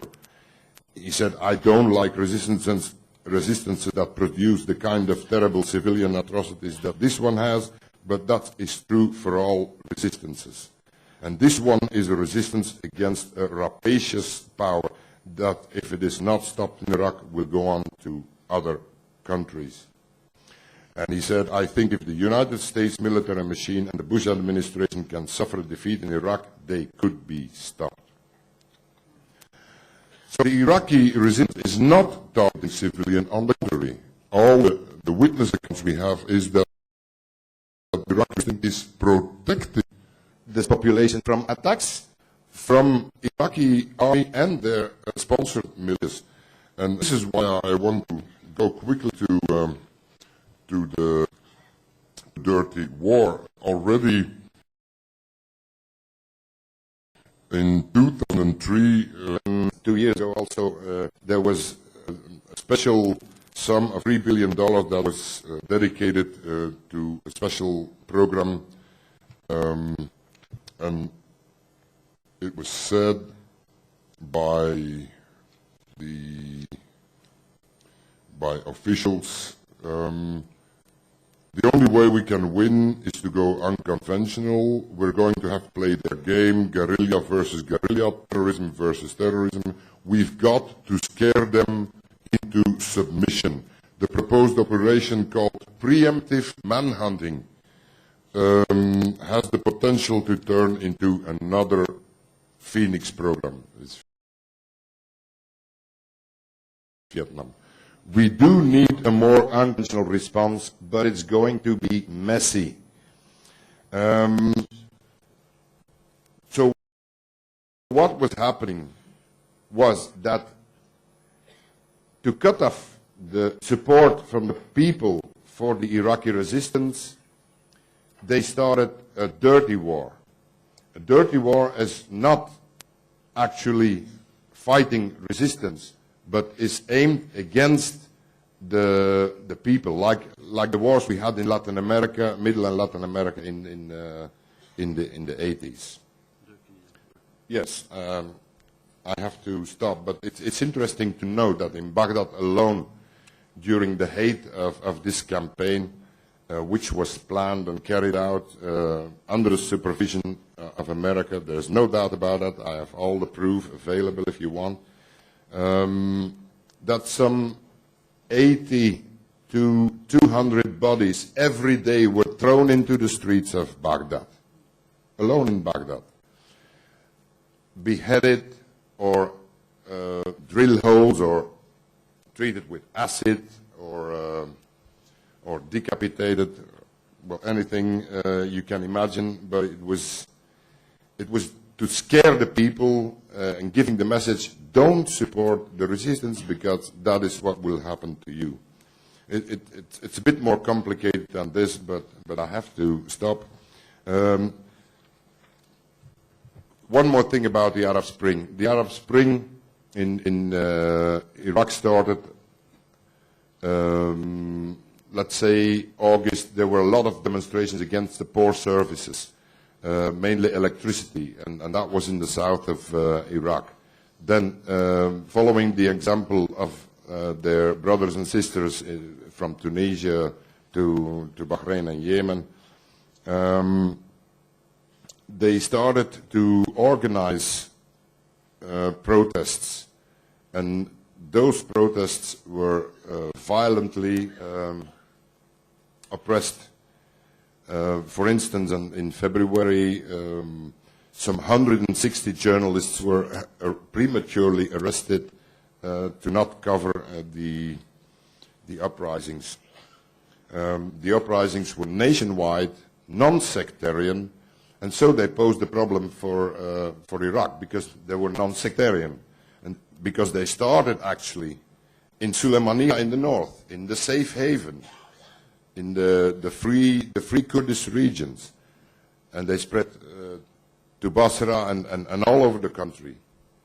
A lot of people have been killed.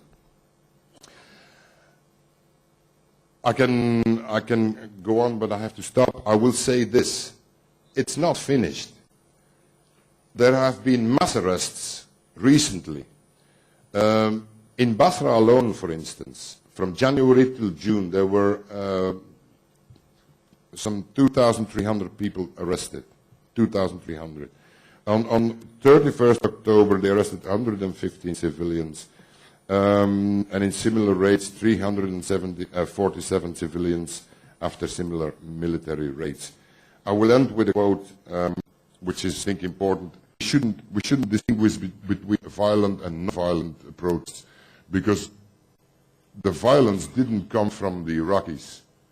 The violence came from America. The people of Iraq did not seek violence. They had violence thrust upon them by a brutal, brainwashed American occupation force allied with unscrupulous Iraqi exiles. American officials were fully prepared to reduce the fate of the Iraqi people to a bloody struggle in which they believed that their own far greater capacity for violence would ultimately prove decisive. As in Vietnam, they discovered that their weapons could destroy Iraq, but could not conquer it. I thank you.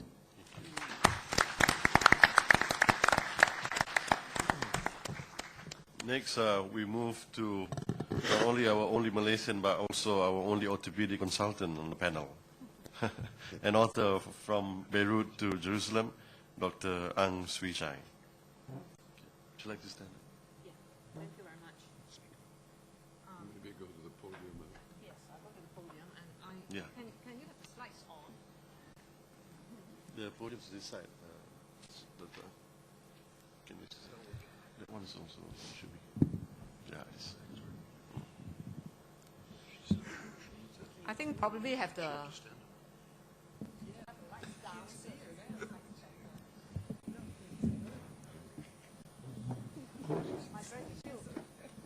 My gratitude to you for inviting me. And when I look at the panel speaker, I just thought that there's very little I can contribute. But on the other hand, I brought with me 300 pictures I've taken over the years working in the Palestinian refugee camps, and I thought I would share it with you. And if speakers want to go to sit down there, otherwise it's very difficult to watch, whatever you like. Can see it. Up close. Okay, next slide. I don't seem to get the remote working. Yes, I was very naive. In 1982, when I left Shatila camp to participate in the Kahan military tribunal on the conduct of the Israeli army during the massacre, I was full of hope because 500,000 Israeli citizens demonstrated against the war. And I thought, peace is coming back to Lebanon. Peace will break out in the Middle East. There will be justice for the Palestinians. I was so wrong. The region was to see so many wars. This is just one of them, 2006. And look at the kind of peace, 5 peace plans, and you have these people to bury. The smaller coffins are those of children. And every time there's a peace plan for the region, the map of Palestine changes. In 1918, when there was a ceasefire, when the Allies, the Europeans won the war, the population of Zionists in Palestine was 50,000. By the time they're through, it is 500,000, 500,000. That's 1948. Of course, I'm here to talk to you about Gaza. This was Gaza, which is of recent memory. But as I put together the slides on Gaza to show you, I can only show you the Gaza that I knew, where I worked in, where I made friends, and where I learned to love. And it is not a dump. Gaza is a beautiful place. And I learned about the beauty of Gaza before I even arrived in Gaza. The refugees in Shatila camp told me of a beautiful, beautiful home they left behind called Gaza. And the Gaza people were brave. These were the children of the first Intifada, the first Palestinian uprising, where they demonstrated against Israeli tanks. They were not afraid. The whole world was surprised by the courage of these youngsters, facing the fourth largest military power in the world, armed with nuclear missiles, F-16s, tanks. And of course, Gaza is crowded. When you drop a bomb here, everybody becomes a collateral damage. There's no such thing as precision bombing in such a setup. Gaza is not totally Muslim either. I worked in 88, 89 in a Christian hospital. I worked with Christian doctors who treated the people wounded in the first Palestinian uprising. And I met the people of Gaza. Let's pause for a moment and look at the faces of the people in Gaza. They've suffered so long. 80% of Gaza Strip are refugees. That means they've already lost their home when Israel was created. And yet look at their eyes. There was no hatred. There is sadness. And when I showed this slide in the USA to a group of Christian clergymen, and I said, would you not think that they are also made in the image of God? They are also entitled to being called the children of God. They stood up, 38 of them, and walked out on me. And the young people of Gaza, the beautiful girls, coming to meet life so eager, only to be trampled and crushed by its ferocity. These are the Intifada babies, the girls, whom I met in 88, 89. And the Sea of Gaza is the most beautiful. I've never seen such a beautiful beach ever since I left Malaysia. But this can match your East Coast. The sunset in Gaza. The spring in Gaza, but yet it belies what is underneath this beautiful tree. 343 wounded Palestinians arrived in my casualty department, and 6 of them died while we were treating them. It was a day of blood. Israeli assault helicopters came in and shot into Palestinians coming out of the mosque. It was the 6th of May, 1989, the day of the Eid. When I came back to Gaza after Kaslet, I arrived and found bits of Gaza still preserved. This beautiful orchard where the family has planted citrus trees for many generations. No, Palestine was never a desert. It was the Palestinians who made the paradise which Israel tried to destroy. And the owner of this orchard has just pledged 120 dunams of his land to build homes for the prisoners released from Israel in the last exchange. But by the time I arrived, after 18 days of bombardment, Gaza was destroyed into a wasteland. And the Gaza that greeted my eyes looks like pictures of the Holocaust after the nuclear war in Hiroshima.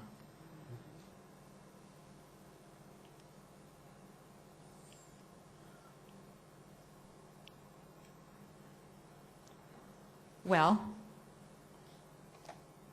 looks as though it's not going to work, but that's all right, I carry on. So, over the years, that was Gaza, that was Lebanon, and through my involvement with the Palestinians, I've come across many injustices and massacres. People were killed, people died. And why am I talking about the Palestinian uprising? It was a question that's asked often in the refugee camps. When is there going to be a Palestinian spring? And today I want to answer this question to you because I believe passionately in my heart that there is a Palestinian spring. I've written my book. It's called From Beirut to Jerusalem. Many of you might not know that that book is actually a prayer a prayer which I made on behalf of the Palestinians, and may they go from exile back to their homeland. It is also a journey that I've made myself, but that journey is not important personally, but for the Palestinians it's symbolic. I remember when I came out of the operating theater in 1982, after spending 3 days and 3 nights in the basement, operating on dozens of people with my team, I came out and saw sunlight for the first time. And were escorted by machine guns, walking around the main street of the camp. And on the road itself were groups of women, children, and terror in their eye. A woman tried to hand me her baby, asking me to carry the baby in the city. But the baby was forced back by the soldiers of Malaysia, and later on I returned knowing that both mother and child has died. And everywhere there were mass graves. 3,000 people were murdered. But yet, despite that, Shatila has survived today.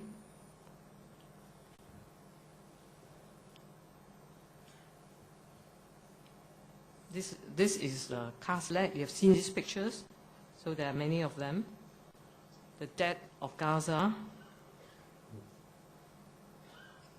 the young ones, 50%, children.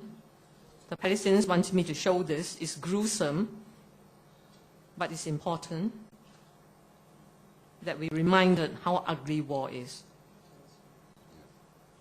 And sometimes there were those whose bodies were never found. The doctors working during Kaslet, modern bombs that either kill or maim, phosphorus. Phosphorus is not new. I met phosphorus in 1982, and the first thing I learned about this is what the children tell me, phosphoabiat, white phosphorus, and they burn, creating horrible wounds, burning until all the water content of your body is consumed and you either die or there's a big hole in your body. So that is what the Iraqis are suffering now. That's what the Libyans are suffering too. And these are bombs created and perfected in the laboratory of war.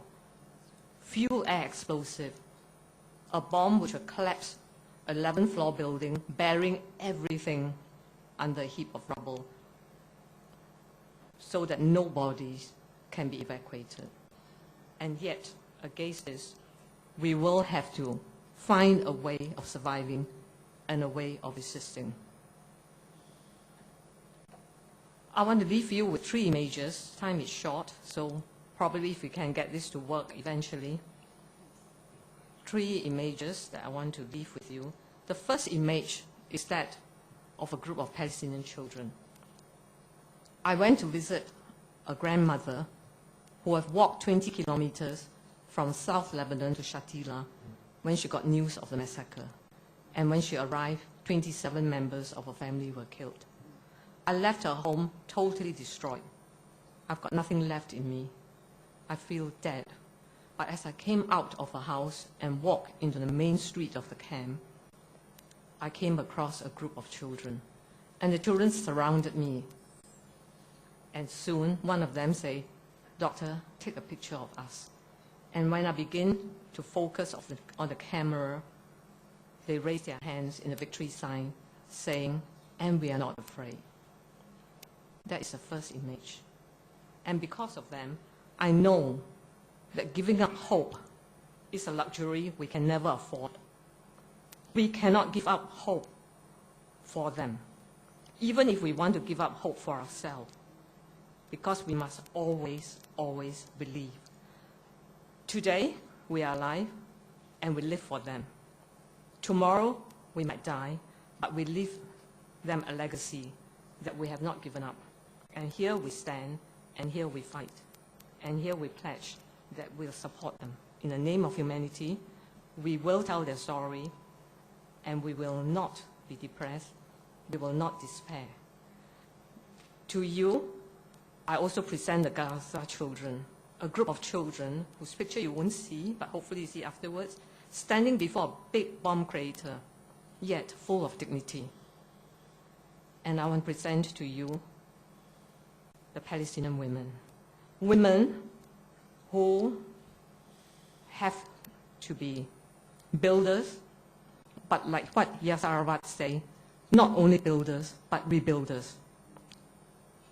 Rebuilding again and again. Rebuilding, reproducing, recreating their society, and let us take their spirit upon us. The Palestinians, even though they die, even in their blood, they have written their story. This is what I saw when I came out of Shatila, and when I looked at them, I know that the story is true. Even in their death, they have testified of their humanity, although their humanity is only a refugee identity card. So today, I thank you for inviting me here. I'm sorry about the PA which doesn't work properly. And of course, I have teams of people coming from all over the world. The oldest is 80 years old, Mama Rita. And of course, the Perdana friends, Rachel, they've come to unload the spirit of Rachel Corrie. Finally, the circle is complete. We can make it, and we will make it, and we are not afraid. We don't need bullets, we don't need bombs, we don't need ugly, dirty play. We have moral high ground on our side. With a stick, with a stone, we will defeat the military power. And we will do it. Perhaps not in our lifetime, but we will do it.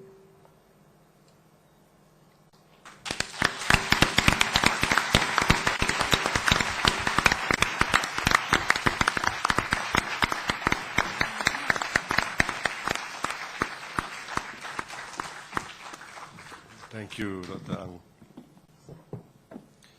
Ang. Next, we move on to Professor Michelle Chossudovsky, Professor of Economics, University of Ottawa. The war on Libya and the broader US-NATO military agenda towards a World War III scenario.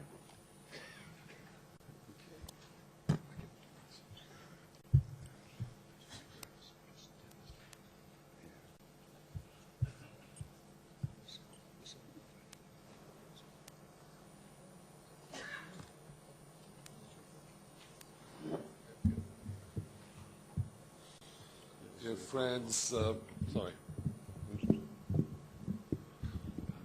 I think the loudspeaker is a little bit low for me, so, okay, thank you. Okay. I'm delighted to have the opportunity of addressing this venue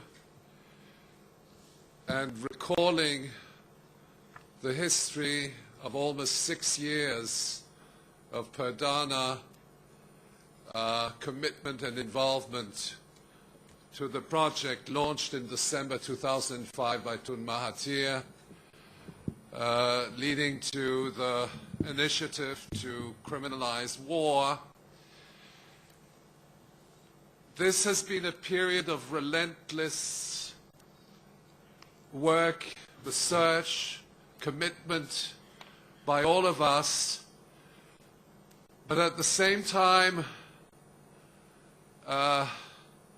we, I think, understand that there are new war criminals on the block which were not there when we started this endeavor in 2005. And the issue pertains to the former heads of state and heads of government, which are now the object of a judicial action by the War Crimes Tribunal meeting, starting its activities tomorrow, to those current and acting heads of state and heads of government who are responsible for extensive war crimes beyond those historical war criminals. So in all fairness to George W. Bush and Tony Blair, we should not apply double standards. There are new war criminals. Obama's a war criminal. There are many war criminals, I won't name them. But in any event, I think we must understand, and this is the message of Tun Mahathir, that anti-war sentiment is of course what motivates us, but it is not sufficient to undermine a military agenda, which is a global military agenda. It's not limited to given war theaters. It is a global military agenda.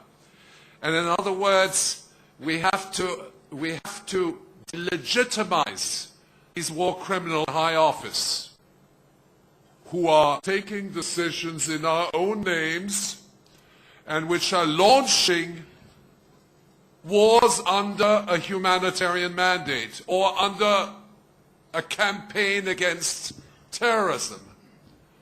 And we must also address the anti-war movement, which exists in our various societies, who have been misled by this rhetoric, this humanitarian rhetoric. A large segment of anti-war movement in Western Europe and North America supports the so-called humanitarian war in Libya. And there's a lot of misunderstanding as to what this war on Libya implies. First of all, the war on Libya is a war to reinstate neoliberalism. That we must understand. And that the Transitional Council regime is supported directly by NATO from the very outset, and the foot soldiers is an insurrection led by an extremist terrorist organization affiliated to Al-Qaeda. These are facts. 10,000 sorties, strike sorties, you do not save civilians. Every single strike sortie is equipped with at least half a dozen weapons of peacemaking. They don't call them mass destruction. They're humanitarian bombs, and they are there to, in actuality, to destroy a country. Okay, the water system, the food distribution system, the people, the hospitals, the schools. I didn't go to Libya. I was in Syria. I'll discuss that later on. But I can assure you that those reports on the thousands, the tens of thousands of casualties, that is the truth. Now, the lie is that this was some kind of extension of the Arab Spring and that this was a humanitarian war, a pro-democracy war. That is the lie. And bear in mind, this is a very important concept. Tun Mahathir mentioned war is good for business. But that objective is never mentioned. 3.5% of the global oil reserves, a gateway into Africa, the conquest of Africa, the establishment of a sphere of influence in North Africa. These are the geopolitical objectives of the war on Libya. But you have to give it a humanitarian cover-up so that people will support it, so that you build a consensus. And you have a consensus in favor of war. We have great difficulty in the anti-war movement in convincing people that this is a war, because we are a minority. And they say, oh no, it's not a war. It was there to install democracy and Gaddafi as a dictator. And then I say, well, it just so happens that they have the highest standard of living in Africa, no unemployment, health care for everybody, universal health care. We don't even have that in Canada at this stage. Now, I'm not suggesting that this is a role model, political role model, but what we have to address is the fact that this is a war of aggression, it's a war of conquest, and it is part of a military roadmap. And we have been discussing in Perdana the military roadmap for several years, and I would like to address the broader issue. We started up with Afghanistan, which of course was also humanitarian war because it was to go after Al-Qaeda on the pretext that Afghanistan had attacked America. Okay? That's a pretty wild assertion, but it was that assertion was incorporated in all the so-called progressive organizations in our respective countries where they said, oh yes, we have to defend ourselves. And to defend ourselves, we have to invade a country several thousand miles away, and we prepare the war in 3 weeks, okay? But we know that a war against Afghanistan, it takes at least 1 year of forward planning to be implemented. But nobody mentioned that. Now, if you look at what is happening now in the post-Libya period, we now have have the map, please. I need the map. Yeah, I don't know, is this a pointer? I need a pointer. Okay, the map, the world map. Thank you. Now, we have at present four distinct war theaters. And the geography and the geopolitics is absolutely crucial. We have, look at the map of Central Asia and the Middle East. We have four distinct war theaters. One is the Afghan-Pakistan War, or what the Americans call in Yankee lingo is the AFPAC War, okay? The AFPAC War. Now, they actually acknowledge this AFPAC War, even though they haven't declared war on Pakistan. But they say, well, that doesn't matter because we have drones that do the work for us. We don't need to declare war on this country. And in fact, they're still working with them, and they're part of the international community. The map, please. Thank you. This must be some kind of conspiracy behind that. Now, so you have the AFPAC War, you have Iraq, you have Palestine. That's a war theater. It has a different dynamics to the other ones. And then you have Libya. So you now have, if I can have the map, you now have a war theater which extends from the eastern Mediterranean right through to the Chinese border.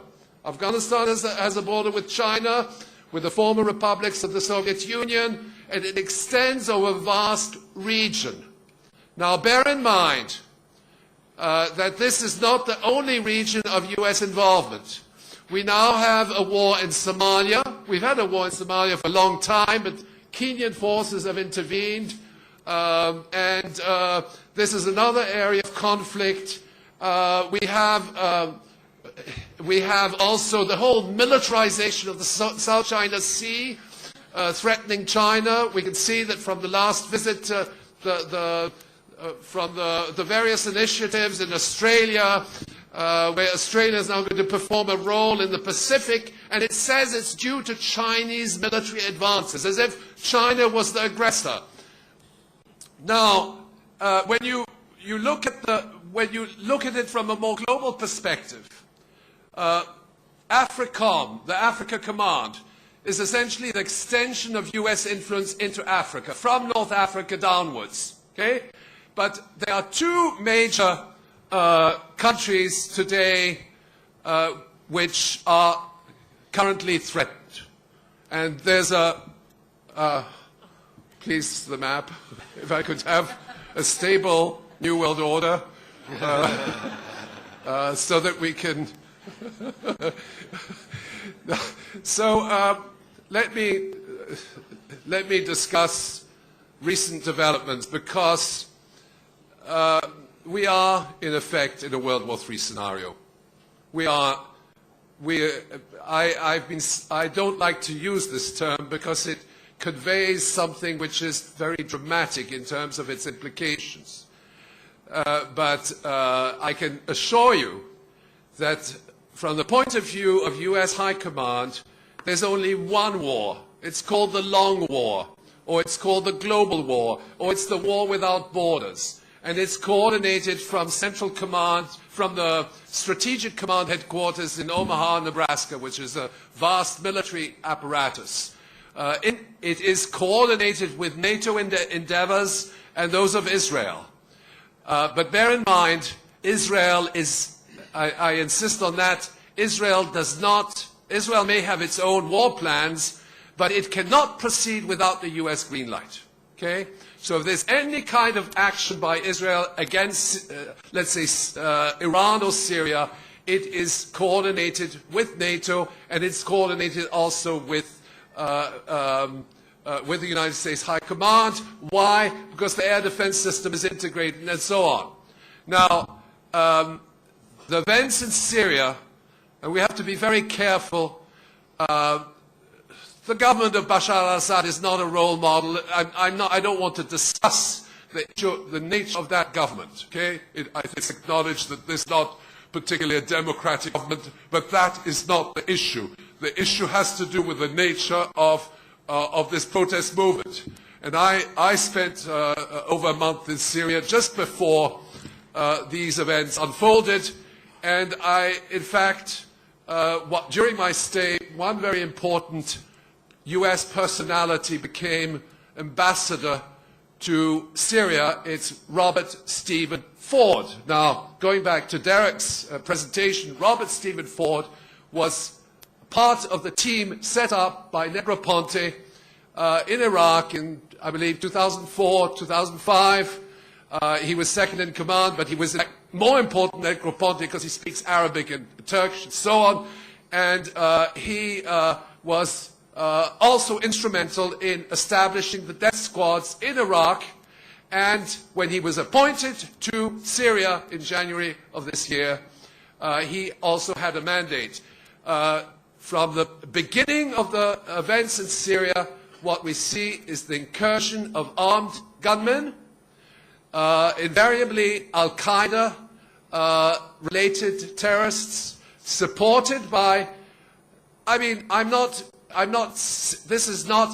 is a matter of fact because it is actually acknowledged by the Israelis. Supported by NATO, supported by Turkey, supported by Saudi Arabia, financed, and these armed gunmen started their activities in southern Syria, and eventually it spread to other parts of the country. That is not to say that there is no real protest movement in Syria, but when you read reports that says that Turkey is supplying them with heavy machine guns and anti-tank equipment, you say, well, since when do protesters use heavy machine guns? So that there's something wrong in the interpretation of the so-called international community as to the peaceful nature of this protest movement. Those incursions are there to create chaos. They're there to create again, to replicate again what motivated the intervention of NATO in Libya. And I can assure you, because I've examined it in detail, those war plans against Syria are already ongoing. The NATO special forces already covert on the ground. The Turkish forces on the ground in northern Syria.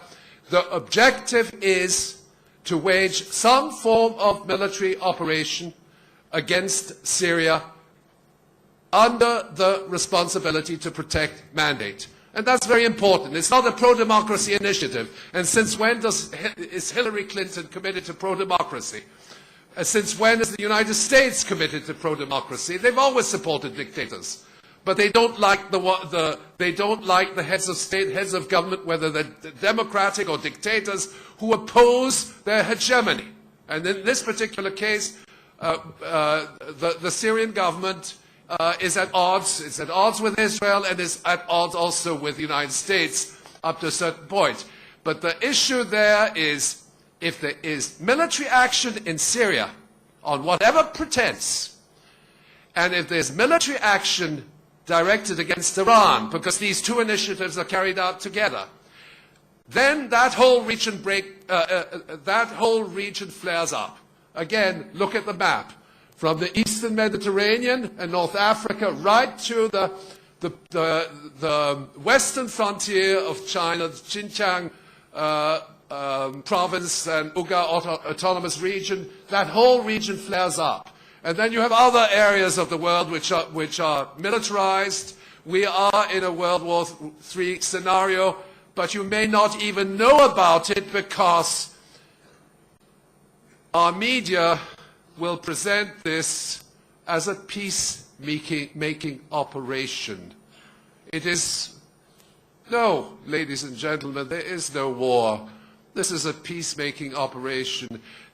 We are planning to use tactical nuclear weapons. I've already mentioned it in previous venues. Tactical nuclear weapons with an explosive capacity between 1/3 and 6 times a Hiroshima bomb, harmless to civilians, but we're going to use them against Iran, which doesn't have a nuclear weapons program, but constitutes a threat to global security, and so on and so forth. This is the agenda. This is the agenda. And if the Libyan scenario, which is a war of conquest, using the modern warfare of robotized drone attacks, special forces, intelligence, with the complicity of the media, operating out of a 5-star hotel in Libya. And we know, because our correspondent, Mali Darius Nazarroya, who was mentioned by Cynthia, I was on the phone and on Skype with him every day. I heard the bombings in the background, what was going on in Libya, and how the mainstream media threatened the independent journalists who were telling the truth and on the crimes committed by NATO. And in other words, this is a war against the truth. And when war becomes peace, and when the lie becomes the truth, there's no turning backwards.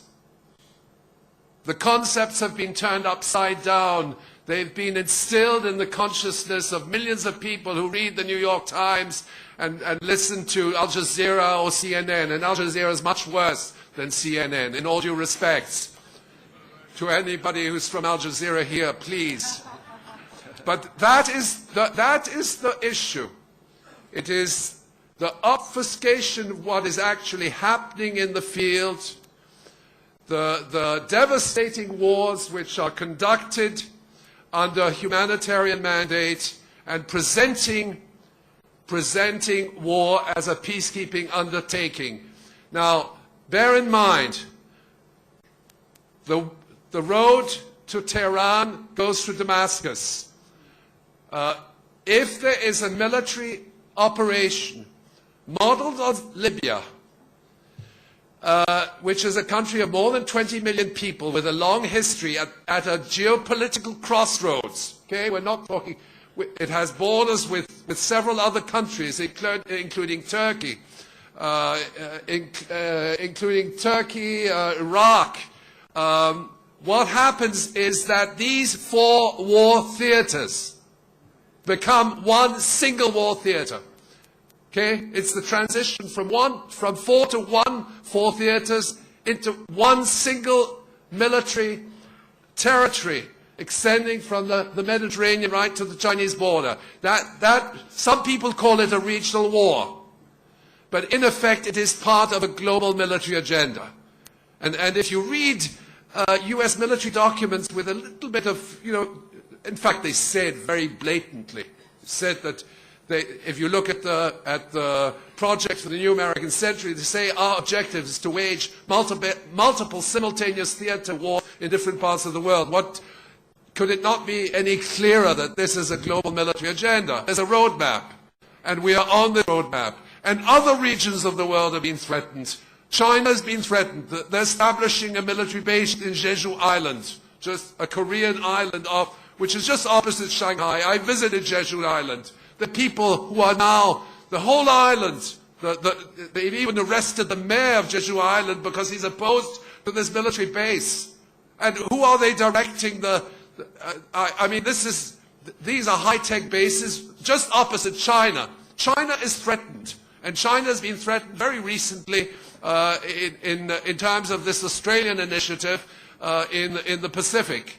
So let us understand, we are definitely in a World War III scenario, And we are also in a World War III scenario where the United States and its allies are committed to using nuclear weapons on a preemptive basis. Now, let me skip the jargon. Nuclear weapons on a preemptive basis, but tactical, safe, humanitarian nuclear weapons rather than the really dangerous ones. But they say preemptive means that we have to attack before they attack us. Okay, that's what it means.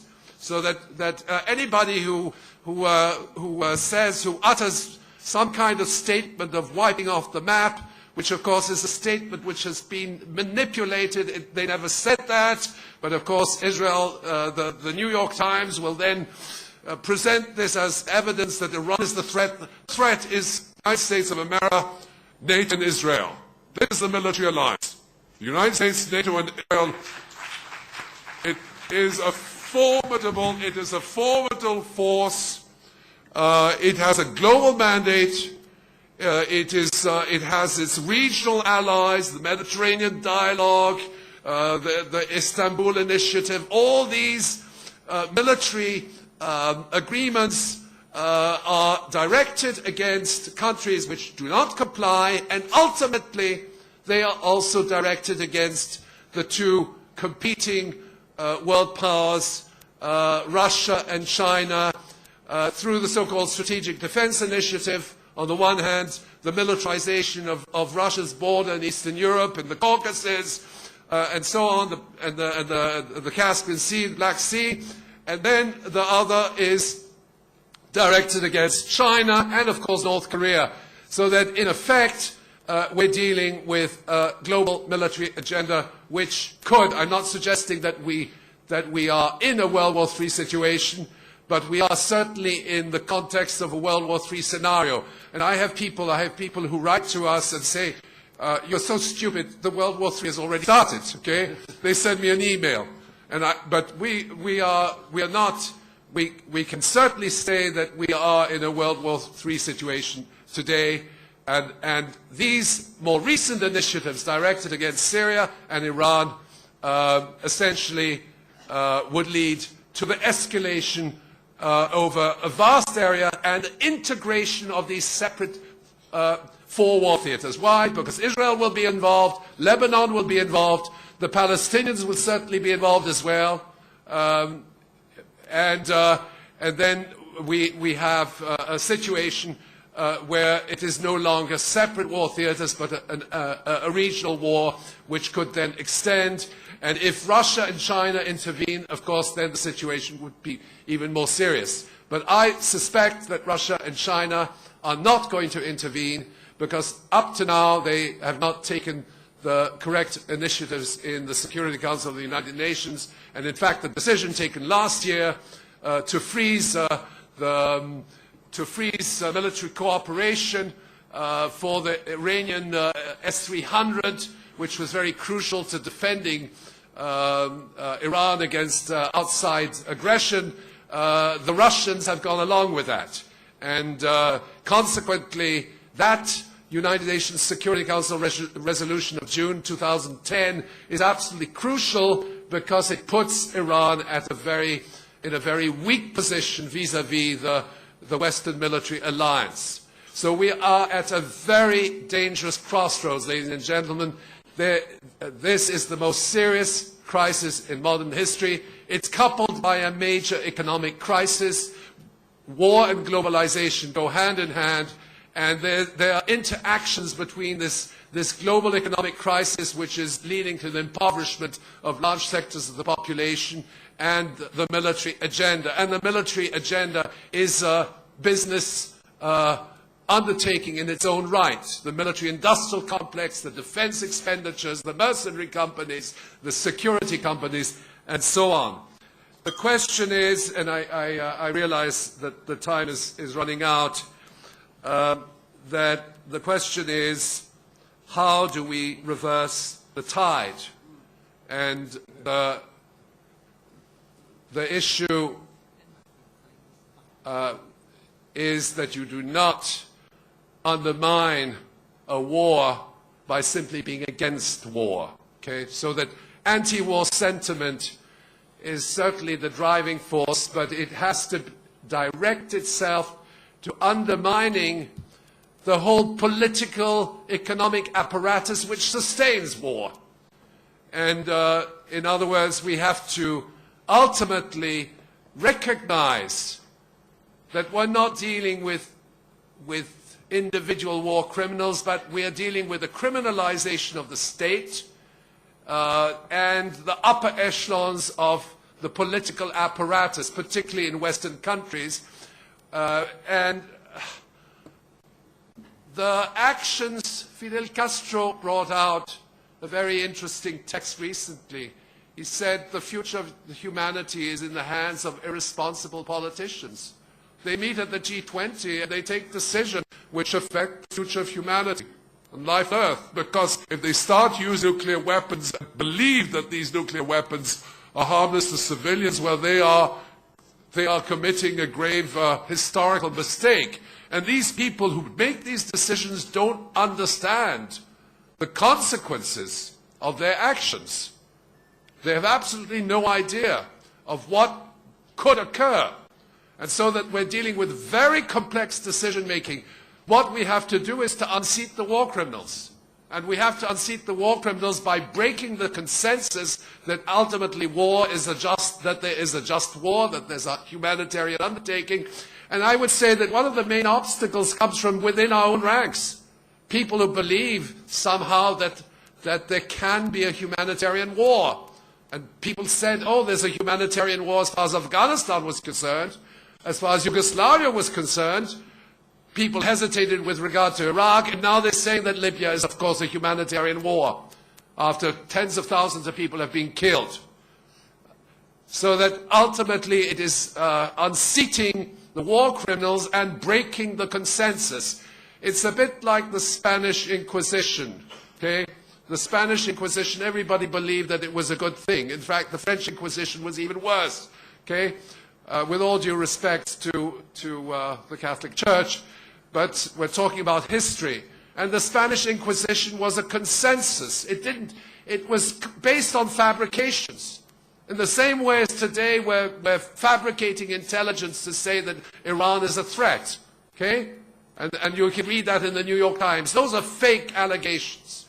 But so the inquisitorial doctrine is one of people abiding by a consensus and obeying a consensus, even if the consensus is destructive of human life and human dignity. So we have to break that consensus, and we also have to build organizational structures, networks, which extend across the land and which ultimately question the seat of authority, the people who are taking these decisions in the name of their respective countries and populations. Thank you very much.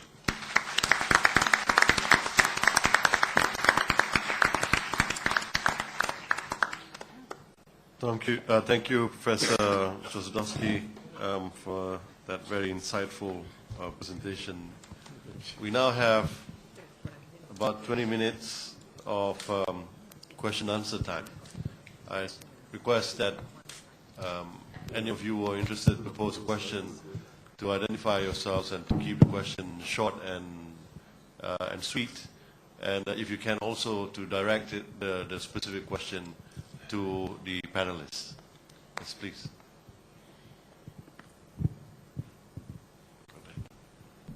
Can we have the mic?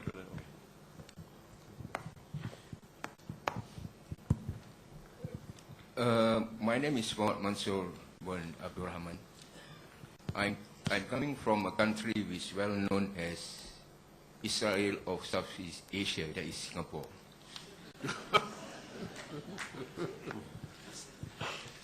You see, when Obama won the presidential election, the world hoped that he will be very much different than George Bush.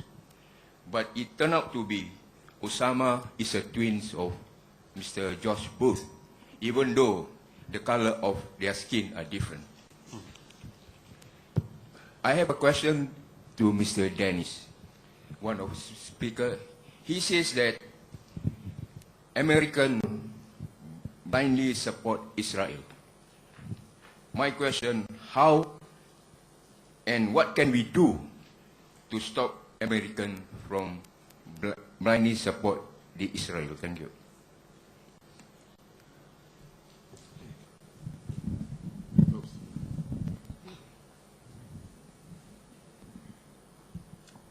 Yeah, thank you for the question. I'm not sure I'm the best person to speak. Having just listened to Michel, I don't know whether I should shoot myself or shoot him or do something about it. And of course the answer is we must do something about it. And that's why we're here, that's why Perdana and the Perdana philosophy is so important. Making it work, of course, is not easy. And we need to do much more in selling and marketing the concept of nonviolent solution to the world. When you listen to Michel's description of the role of the United States, I need a man that so many of us were enamored with, i.e. Barry Obama. We've now seen that he's no better. He's part of the same machine that Michel has spoken of, and has Cynthia continuing the same horrendous policies. And when Mrs. Clinton, his agent, his Secretary of State, talks about the murder of Gaddafi, we came, we saw, we killed, and then smiled. I mean, you feel like getting an airline bag and throwing up. It's so disgusting and that's so outrageous. But the whole process that we see is no different. And in the United States, there's a situation, I live there, as you know, but I'm Irish. And the fact is the Israeli lobby has become so powerful that no politician can hope to be elected into Congress. And Cynthia McKinney is a living example of what I'm saying. And she can tell you the story herself. She wishes that unless you are pro-Israeli, the chance of getting elected into Congress is just about zero. I'm not talking presidential. I'm just talking a seat in the Congress. If you want to be a senator, it's perhaps even more so. Somehow this small group of very influential people, which we spoke about actually yesterday, dominating the media in the United States. Now, whether it's Mr. Murdoch or not Mr. Murdoch, the presence there, the bias is there. It's in the New York Times, it's in the Washington Post, it's in everything you pick up. You have to read between the lines every time you see a so-called legitimate newspaper. You watch the television, whether it's Fox or whether it's CNN or whatever it is. Every time you see it, you've got to think, what is the true story here? Because as Michel says, we're not getting the true story. This is a battle against the truth. In the case of the Israeli lobby, it also, dominating media, controlling the election process, controlling Washington to a great extent. People here perhaps aren't aware of K Street. K Street is the largest single lobby group in the world, but they're focused on Washington primarily. They spend, I think I read a figure the other day of something like $36 billion on bribing, basically, to use a simple word, bribing the people who make the decisions in Washington to go to war or not go to war, to approve a new airbase, to approve a new weapon, to spend another $80 billion on a new aircraft carrier, whatever the issue may be. We've just seen Boeing getting a massive contract. I mean, it's all about the same thing as Michel has horribly kept on reminding us. We seem to be surrounded by this disaster. And the Israeli lobby is just extraordinarily effective. And in the corporations and in Wall Street. I mean, Wall Street, and I said already, and he repeated it actually, that we have war criminals running Washington, and many of them have actually come out of running Wall Street before that.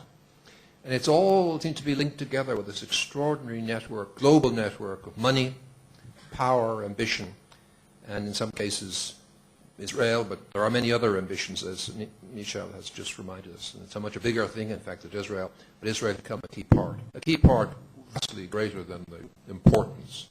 I mean, Israel really should be irrelevant, but sadly she's not, and she's created the pictures Dr. Ang has shown us. I mean, I've seen them before, but every time you see them, you can't believe it's true. The hole in bodies that are no longer alive here, young children, it's just something that it's genocide in every sense of the word. And we live with it every day, we ignore it every day, we don't think about it, we don't see it every day, because we're not allowed to see it, we're not encouraged to see it. And it allows us, and it allows this ghastly mess that we seem to be in to continue.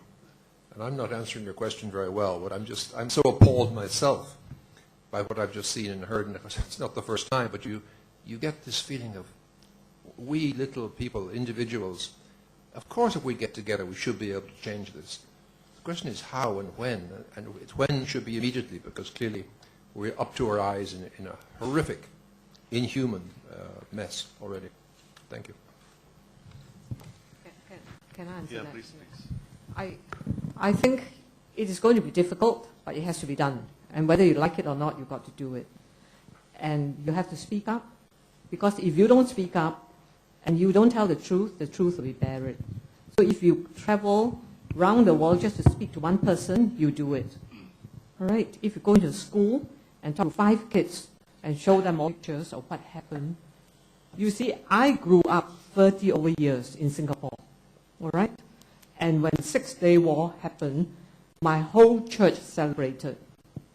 We are that Zionists. When someone tried to blow up the Dome of the Rock, my church raised money for his defense fund. Right? How did I change? And how did Medicaid for Palestinians started in London? It's one-to-one campaign. It's hard work, but never give up hope. Never underestimate your own importance.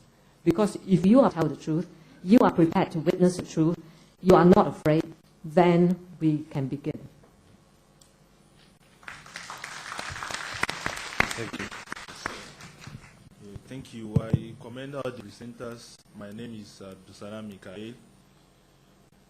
As far as I'm concerned, I think is that for us to put is to come out or to stop the war, we need to know the causes of the war. And my question to Mrs. Anal and Ms. Cynthia and Professor Michael, the question is that what are the reasons of the American invasion to Arab country and the world in general? Is it because of their faith, their religion, or their human resources, or because they are African? And what is the possible solution now for it? As said by the Professor Michael, we need to, how do we refer this? We need to refer it. But for me, we need to know the strategies. What are the strategies of the invasion is before we can refer it? Because if we know the strategy, we don't know what caused it, we cannot tend to it. We need to know the causes and the possible solution for it. Thank you. Thank you. Yeah, please. I think Michel will be better in answering like the geopolitics and natural resources of the region, but I think we actually differ in analysis. I think we can be against humanitarian intervention. I'm against any war, like all of us on the panel. But we can also be with the uprising of the local people. So in Libya and in Syria, there is actually an uprising for democracy by the youth, by the middle class, by the local people.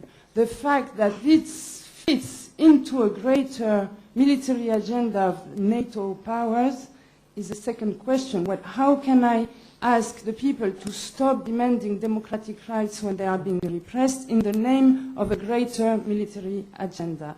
Actually, it is the non-democratic Arab regimes who invite upon themselves foreign interference because they don't let their own people live in dignity and develop their country to a point that they could not be attacked like any country. Iraq was capable of being demonized and reduced to the name of Saddam Hussein as if there was no more people in the country, and destroyed all its human capacity, infrastructural capacity, because Iraq was not democratic. In Libya, it is the same. During the few first weeks, I live in Egypt, we are our neighbors. We could see the uprising of the youth. It was very clear. The Western progressive started to cast doubt on the intentions of the revolution, what we call a revolution. Little by little, news started to come out that the National Transitional Council was CIA infiltrated. Whether it is CIA infiltrated, maybe it's a fact, But it doesn't change that in the streets you had hundreds of thousands of kids who wanted democracy.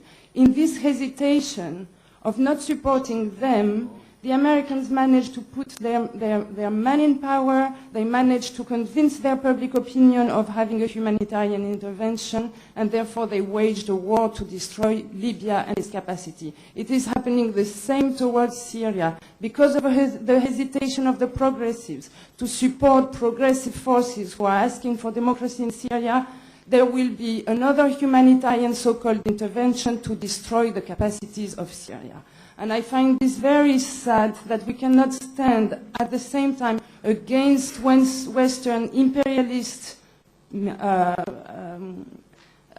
agenda and with the people who are uprising against repressive regime. I'm just, what I mean is that when people are being repressed for trying to have a right to decide and build their country and talk freely in their country, they don't care who comes to protect them against the repression.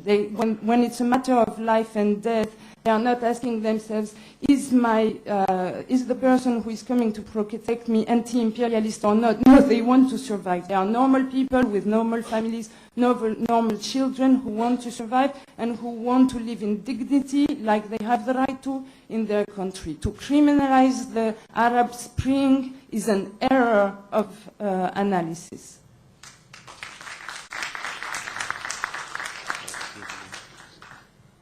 The question was also posed to you.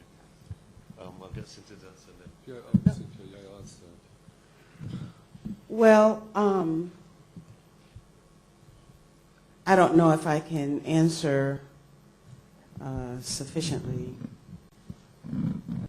all that has been stated. Let me just put on the record that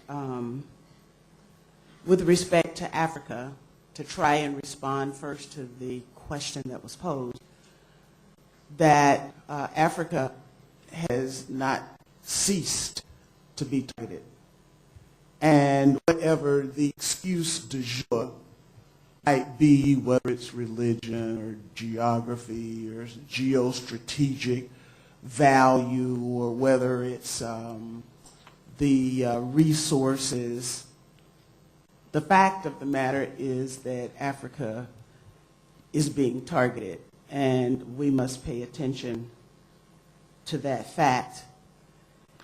It is out of my Pan-African spirit that I actually was first invited to Libya out of my experiences in trying to get to Gaza.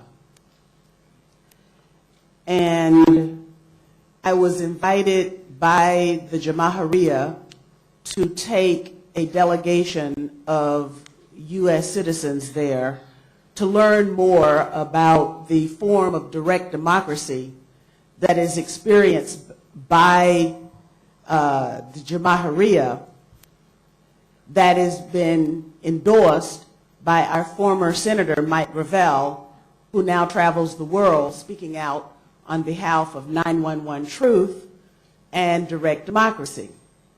So I took, this was in 2009, I took a delegation to Libya to learn about the Libyan state. In 2011, I was invited back to Libya to take a delegation to explore what I discussed with you in my prepared remarks about the inability of Africans or people of African descent to live in dignity in Europe and in the Americas.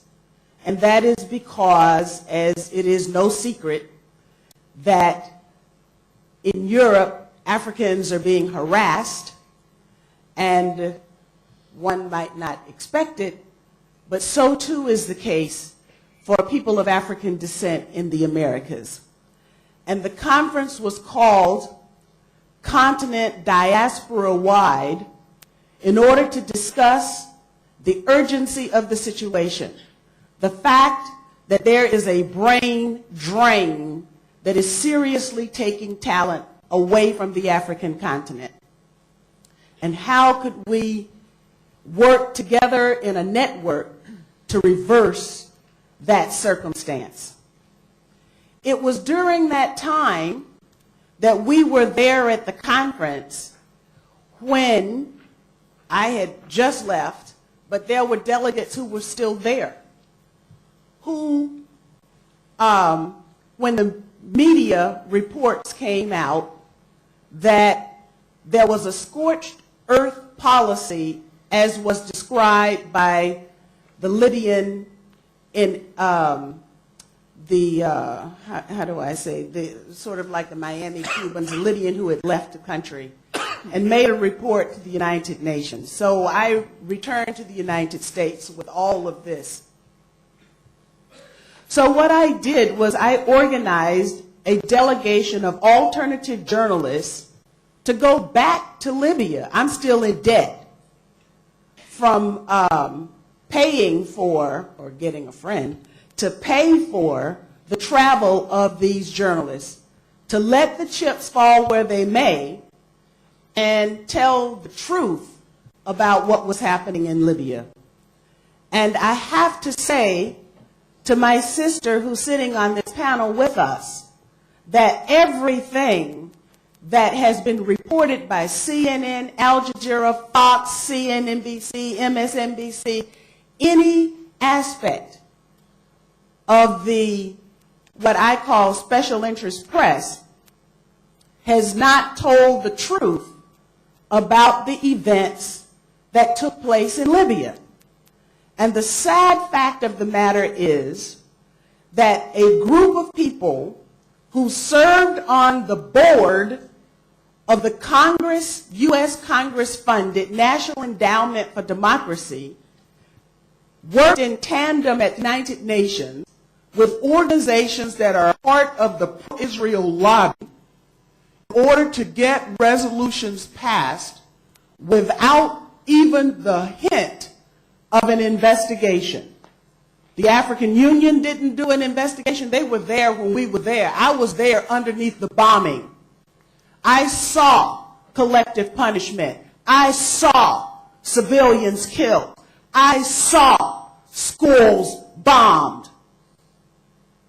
And I can say to you, depleted uranium, white phosphorus, I visited the hospitals. I saw what looked to me, I'm not a trained doctor, but what looked to me to be the wounds that come from dime weapons, the first type of wound that I ever saw that was used by by Israel in Operation Cast Lead. The collective punishment. The people of Libya didn't ask for this, didn't deserve it, and yet they got it. And as Michelle Chossudovsky says, that this is the first step in the denial of people of African descent the opportunity for self-determination. Because if one looks at the definition of a threat, it is means, motive, and opportunity.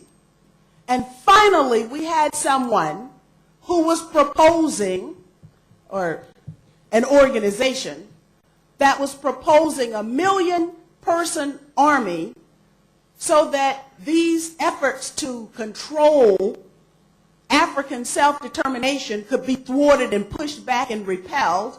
That's gone up the drains. The idea of a gold-backed currency so that the Africans who have the gold could sell their resources on the international market, well, not using the U.S. dollar. The last person who tried that, I think, was Iraq. Okay? And the idea that Africa is poor is a bad idea. It's an incorrect idea because we know the wealth of Congo and Sudan and all of the other places that have been targeted. So here was an opportunity for the dream of Pan-Africanism and African self-determination to be financed. So there was the means, the motive was African independence, and we had the opportunity. And this thrust into Libya is a direct attack on my right as a person of African descent to determine on the African continent my future. Now let me just say something about this matter of identity, and I don't want to control this, but this is very important. Because who are we without an identity? I ask the question all the time. Who are we as people of the United States, and what is it that we stand for? Our identity guides our beliefs and our actions in this regard. And to the extent that in the Jamahiriya of Libya, you had the convergence of the African identity and the Arab identity. Very, very important convergence. Because people in the United States still to this day, noted journalists, and you can go look them up, write about Libya's turn away from Africa toward Arab identity. If they weren't writing about it, it wouldn't be important to them. This turn away from Africa is important and is also being effected by NATO policy. And I don't want to say anything more because I know that Michel probably wants to say some things as well, and I will turn the microphone over to him. Thank you very much. We're dealing with very complex circumstances which are affecting the lives of millions of people. I think it would be a mistake to view Libya as part of the Arab Spring that spread spontaneously from one country to another. It's not. Doesn't apply. It's an armed insurrection. It was supported from NATO right from the beginning. Special forces were sent in. And as Cynthia has underscored, this is a war of territorial conquest. And it's also the gateway to Central Africa. It's the gateway to Central Africa. And the objective, to get back to the question, the objective is the redivision of Africa. This is the second Berlin conference, so to speak. And with all due respect to Nicolas Sarkozy, he's out of Africa. This is a war. This is also a redivision between the imperial powers, where the minor Western European powers, particularly France and to a lesser extent Italy, will no longer play a dominant role in North Africa as they have historically, at least France has. And you can see that happening in other parts of the world. What is the objective? What is the strategy? To get back to the question, it's the conquest of the African continent. It's the militarization of the African continent with Africa Command, which is a US command structure, which currently has its head office in Germany, but it eventually will move into the African region.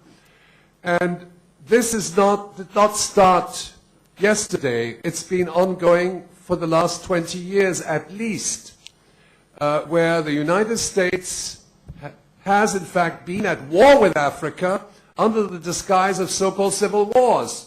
Okay? These are covert operations. And I've done a little bit of work on that. Rwanda was a covert military operation. Rwanda, the Congo, Somalia, Sudan, all of these countries were the object of covert military operations. Ethiopia, Namibia. And the death toll is dramatic. We're talking about millions of deaths in the Congo, in Rwanda. And they present it as a conflict, as an internal domestic conflict. It's not. It's the tools of destruction which are set loose on the African people. And the objective is the conquest of Africa's wealth in natural resources, in minerals, strategic resources, oil. Libya alone has about double the oil and gas reserves of the United States of America. It's not a negligible amount. And this is ultimately, when you look at the broader region of the Middle East, North Africa, extending to Central Asia, you can see a region which has something of the order of 60% of global oil and gas reserves, as opposed to 2%, or less than 2% for the United States of America, 4% for Western countries combined, plus or minus, depending on definitions, but as far as crude oil is concerned. So this is a war of conquest, and the strategy is to conquer. And the strategy is to confuse people into believing that they're coming to the rescue of the Arab people, or coming to the rescue of the Africans. Since when have they come to the rescue of anybody? Okay? I mean, I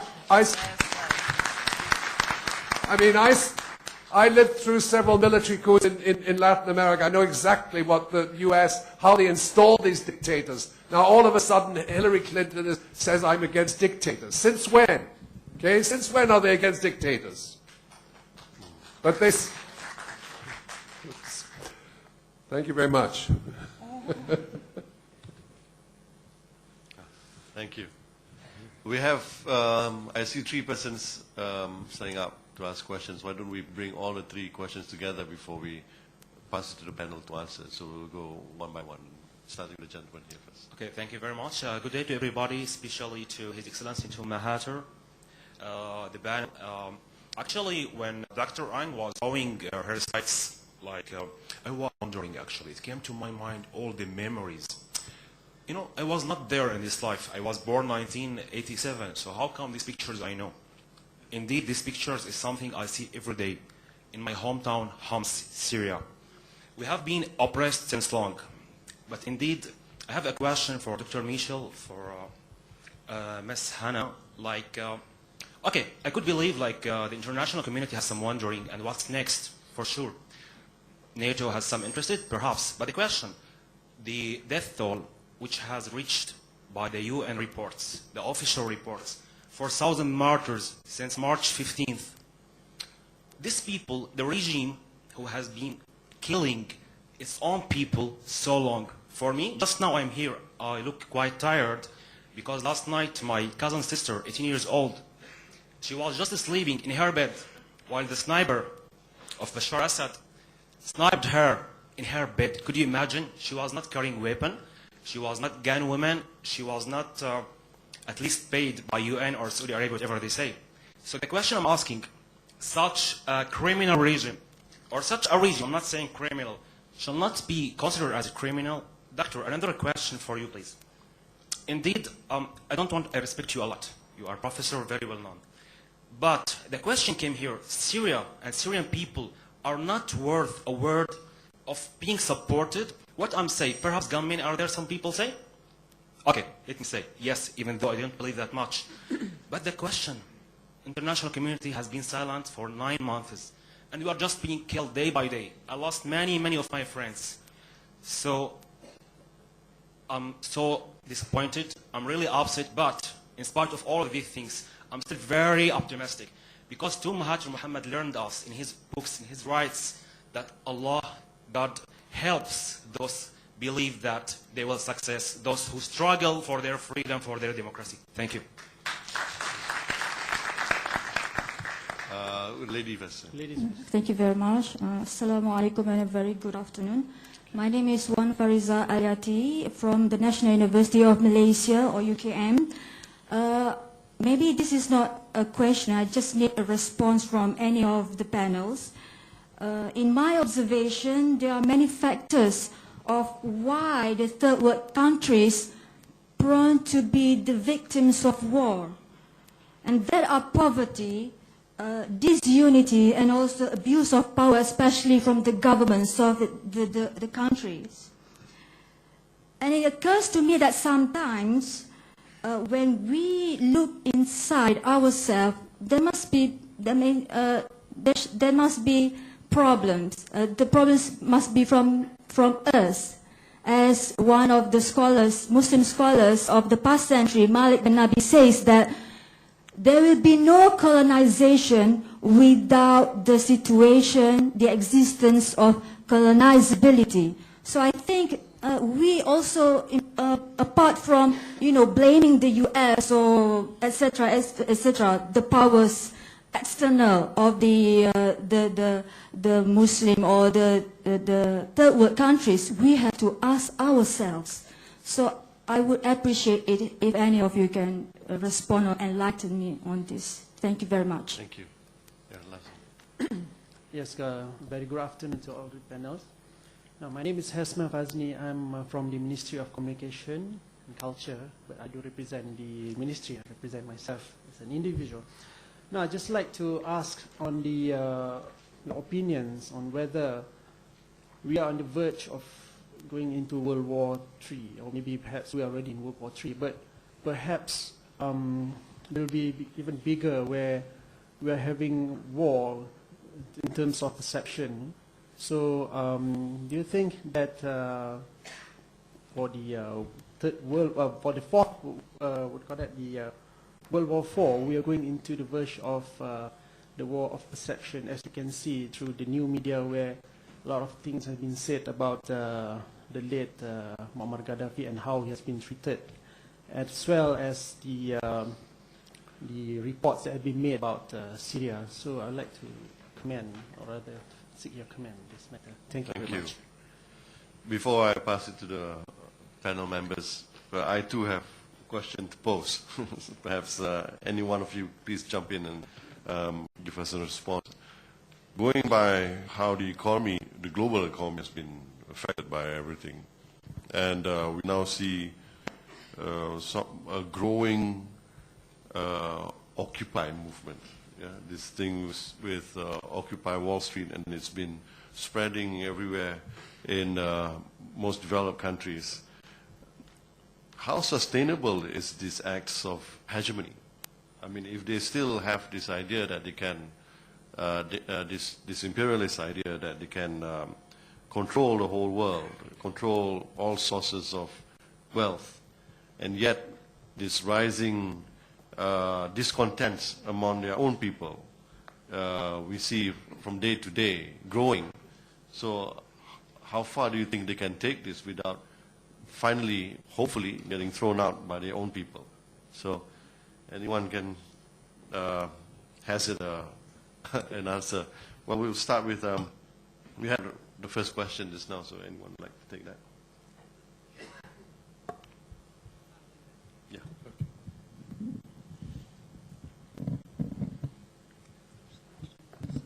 I think I owe you an apology about the situation in Syria.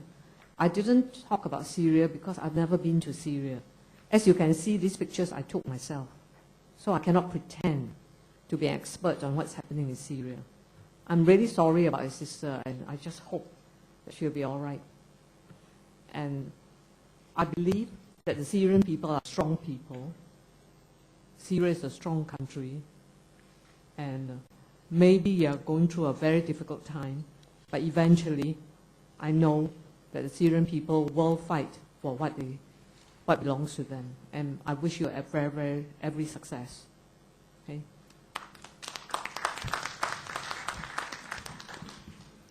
Okay. I think we have to understand what actually happened in Syria. I mean, the intervention, the fact that people were shot by armed gunmen, I'm absolutely sure that that took place. The fact that that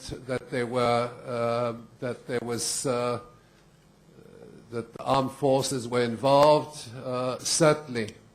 the question we have to address are the initial causes of this crisis, because it was not a peaceful protest movement.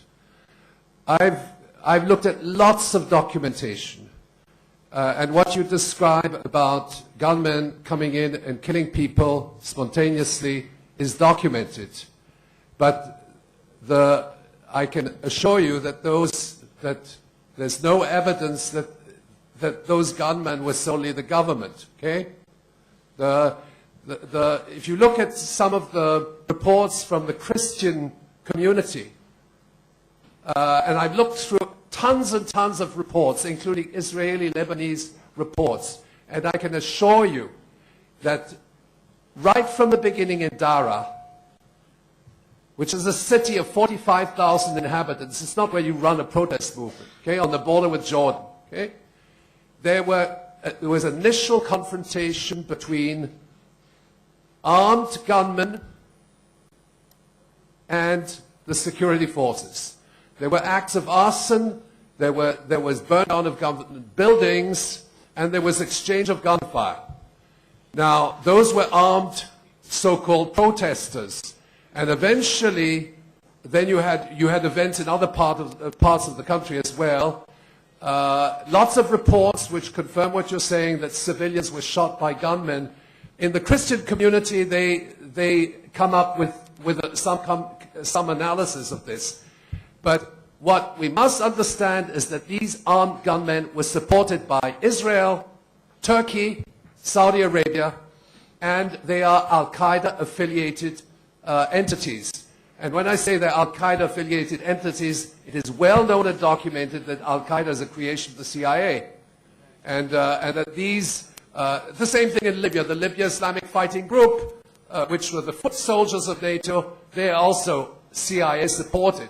So that this is, it's not to build, certainly not to build an apology of the regime. There is opposition to this regime in Syria. It is not a democratic regime by any means, but what has to be understood is that your country is going to be attacked, okay? And it's going to be attacked on a pretext which is fabricated, that it is the security forces which are killing their people without any kind of interference from outside. Interference from outside is there, I can tell you. I've looked at tons and tons of documents, I spent a lot of time, and Robert Stephen Ford was the second in command of John Negroponte in setting up the death squadrons in Iraq, and then he was dispatched by the US State Department to Syria. I happened to be in the country when he was appointed, and I said, oh, this guy, something's going to happen in the next few months. Now, let me turn to the question of World War III. I think we cannot, when we analyze the geopolitics, we have to be very careful. We can't make any predictions. We can only make statements to the fact that there are war plans in relation to Syria, there are war plans in relation to Iran, and there are war plans in relation to China and Russia, okay, and North Korea. Now and they're all integrated, and they're all in an advanced state of readiness. I can tell you that the war plans on Iran have been in an advanced state of readiness since 2005, and I don't want to repeat what I've said 5 years ago.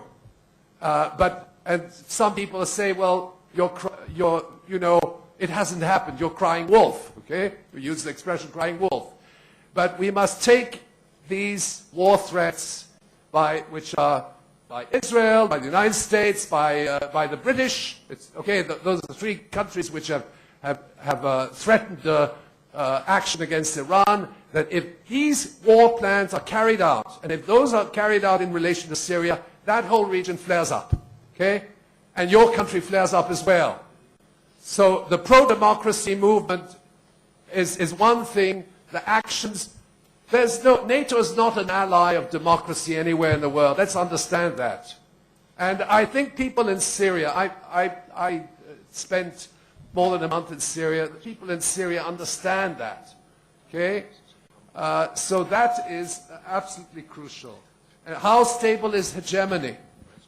No, hegemony is utterly unstable. Is there going to be a fourth world war? Well, we can go back to the famous quote of Einstein. Okay? I don't know what weapons will be used in World War III, but World War IV, they will be using sticks and stones. Okay? That is assuming that there are people who will be still around to use the sticks and stones. Because the level of development of these killing technology is so advanced that it's even hard to conceptualize what a World War III scenario would be. But again, the other dimension is that you may not even know about it because CNN will be covering some trivial event in southern Arizona at the time when World War III breaks out. Sorry, Prof. Sorry again. Based on your experience, my question was very critical. I'm asking, like, do you describe the current situation? I'm not saying my own opinion. Without, regardless if there is conflict or what's called collateral gunmen, but the question, based on the academic experience, the literature, do we consider the Syrian regime a criminal or not? Please, thank you very much for you. Listen, I think that's for the Syrian people to decide what kind of government they want. I'm not concerned with the nature of that regime. I'm concerned with the fact that NATO, the United States and Israel are threatening to invade your country. Now, and in those circumstances, the Syrian people will unite. Now, and they are there, they're creating divisions, you have Turkish troops on your territory, you got armed gunmen. It is so well documented now, but you have to read the independent media. We have documented it. We've looked even at the Israeli press. I mean, I have a report from the Israeli intelligence that says NATO is training armed mujahideen to wage their wars in Syria. Okay? They're saying that. We're recruiting them together with Turkey. And then another report says they are arming the protesters with heavy machine guns. It's revealed in the press. I've known it for quite several months now. I think there are two aspects. One is civilian protests in opposition against a government you don't like, and the other one is sovereignty of your country. And you have to decide between the two. They're not incompatible, but here the threat comes from the imperialist powers, and those imperialist powers have no interest in helping the transition towards democracy in Syria. They're interested in conquest and in warfare. I think I would like to make some closing remarks. The first thing is that I would recommend that everyone in the audience read the COINTELPRO papers. Those are the official U.S. government documents of the counterintelligence program that was carried out as a plan, a project of regime change on various groups inside the United States. It will be very instructive in the way that regime change is carried on the outside of the United States. I would COINTELPRO, COINTELPRO papers, and you can find the original U.S. government documents on the internet. The next thing that I would like to recommend is that people search for Operation Gladio, Gladio. And there is a wonderful BBC documentary back when the BBC was actually in the business of telling the truth and informing people. And it is called, it's a Time Watch 4-part documentary also called Operation Gladio. And it demonstrates, because these are the people testifying as to what they did, how people who were on the CIA payroll actually were paid to carry out acts of violence inside Europe that spiraled up to the murder of a head of state, Aldo Moro, in Italy. Death squads were a part of Operation Gladio. Death squads are standard operating procedure. With respect to Syria, I would just like to say that strong, preemptive peace project needs to be initiated by some outside interests to interrupt the very real war plans that are being carried out now. With respect to the new why are we prone to be victims of war? Dr. Martin Luther King Jr. said a man can ride your back only as long as it is bent, and we need more people to stand up. The new Fourth World War is a war against perception. That person who posed that question is absolutely right, because even in 1999, approximately 1/3 of the CIA budget was devoted to perception management. Now we have an entire department in the Pentagon that is devoted to perception management. Imagine how many organs of the news are on the CIA payroll by that standard of 1999. And finally, with respect to the Occupy movement, my son, well, when I was in college, I really believed that the ferment of the 60s and 70s was going to create a revolution in the United States. It almost did. Our heroes were killed by sniper's bullets from JFK, MLK, Malcolm X, and Martin Luther King Jr. and others. But we almost did have a revolution. My son is involved in the Occupy movement, and they believe that they are creating their revolution.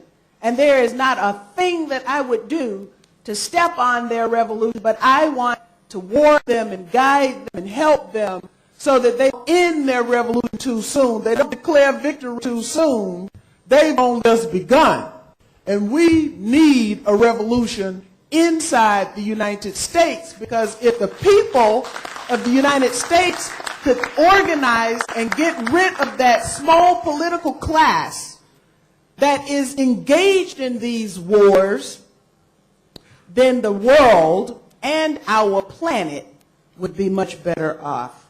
I think those conclude my concluding remarks. Thank you.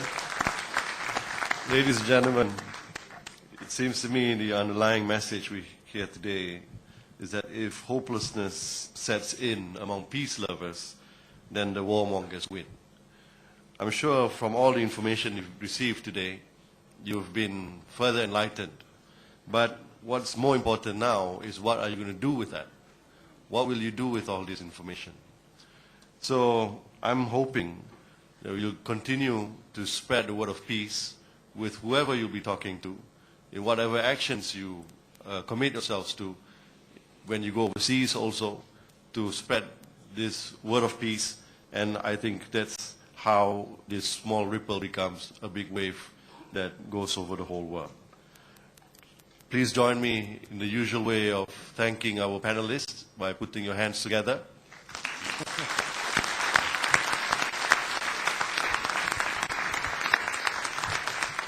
Last but not least, Professor Chossudovsky reminded me to mention that in this little booklet that you have here, the Arab Uprising, under his profile, at the right bottom it says it talks about his e-book towards a World War III scenario, The Dangers of Nuclear War, which can be downloaded at http://ssl.com/27. And you can also use our username Perdana for Peace, which, with the password War is Crime. War is a crime. So again, thank you very much, ladies and gentlemen, for making it to this morning's session.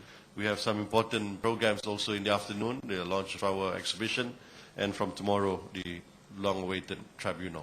Thank you very much. Thank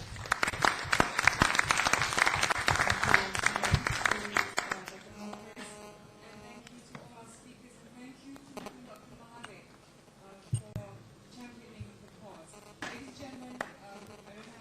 audio here, but you're all invited to lunch. I have to make these housekeeping announcements. At 1 p.m., it's already 1 p.m. now, at the building across the road, that is the Al-Bahari Founding building. 3 o'clock will be the launch of the exhibition, and of course the hearing for the War Crimes Tribunal would be from 19th tomorrow till the 22nd, which is on Tuesday, on the first floor of the building across the road. So please, thank you once again for your support. Thank you to our panel for keeping the fire alive, for shedding many truths, and it is now our turn to act. So we'll see you again very soon. Thank you.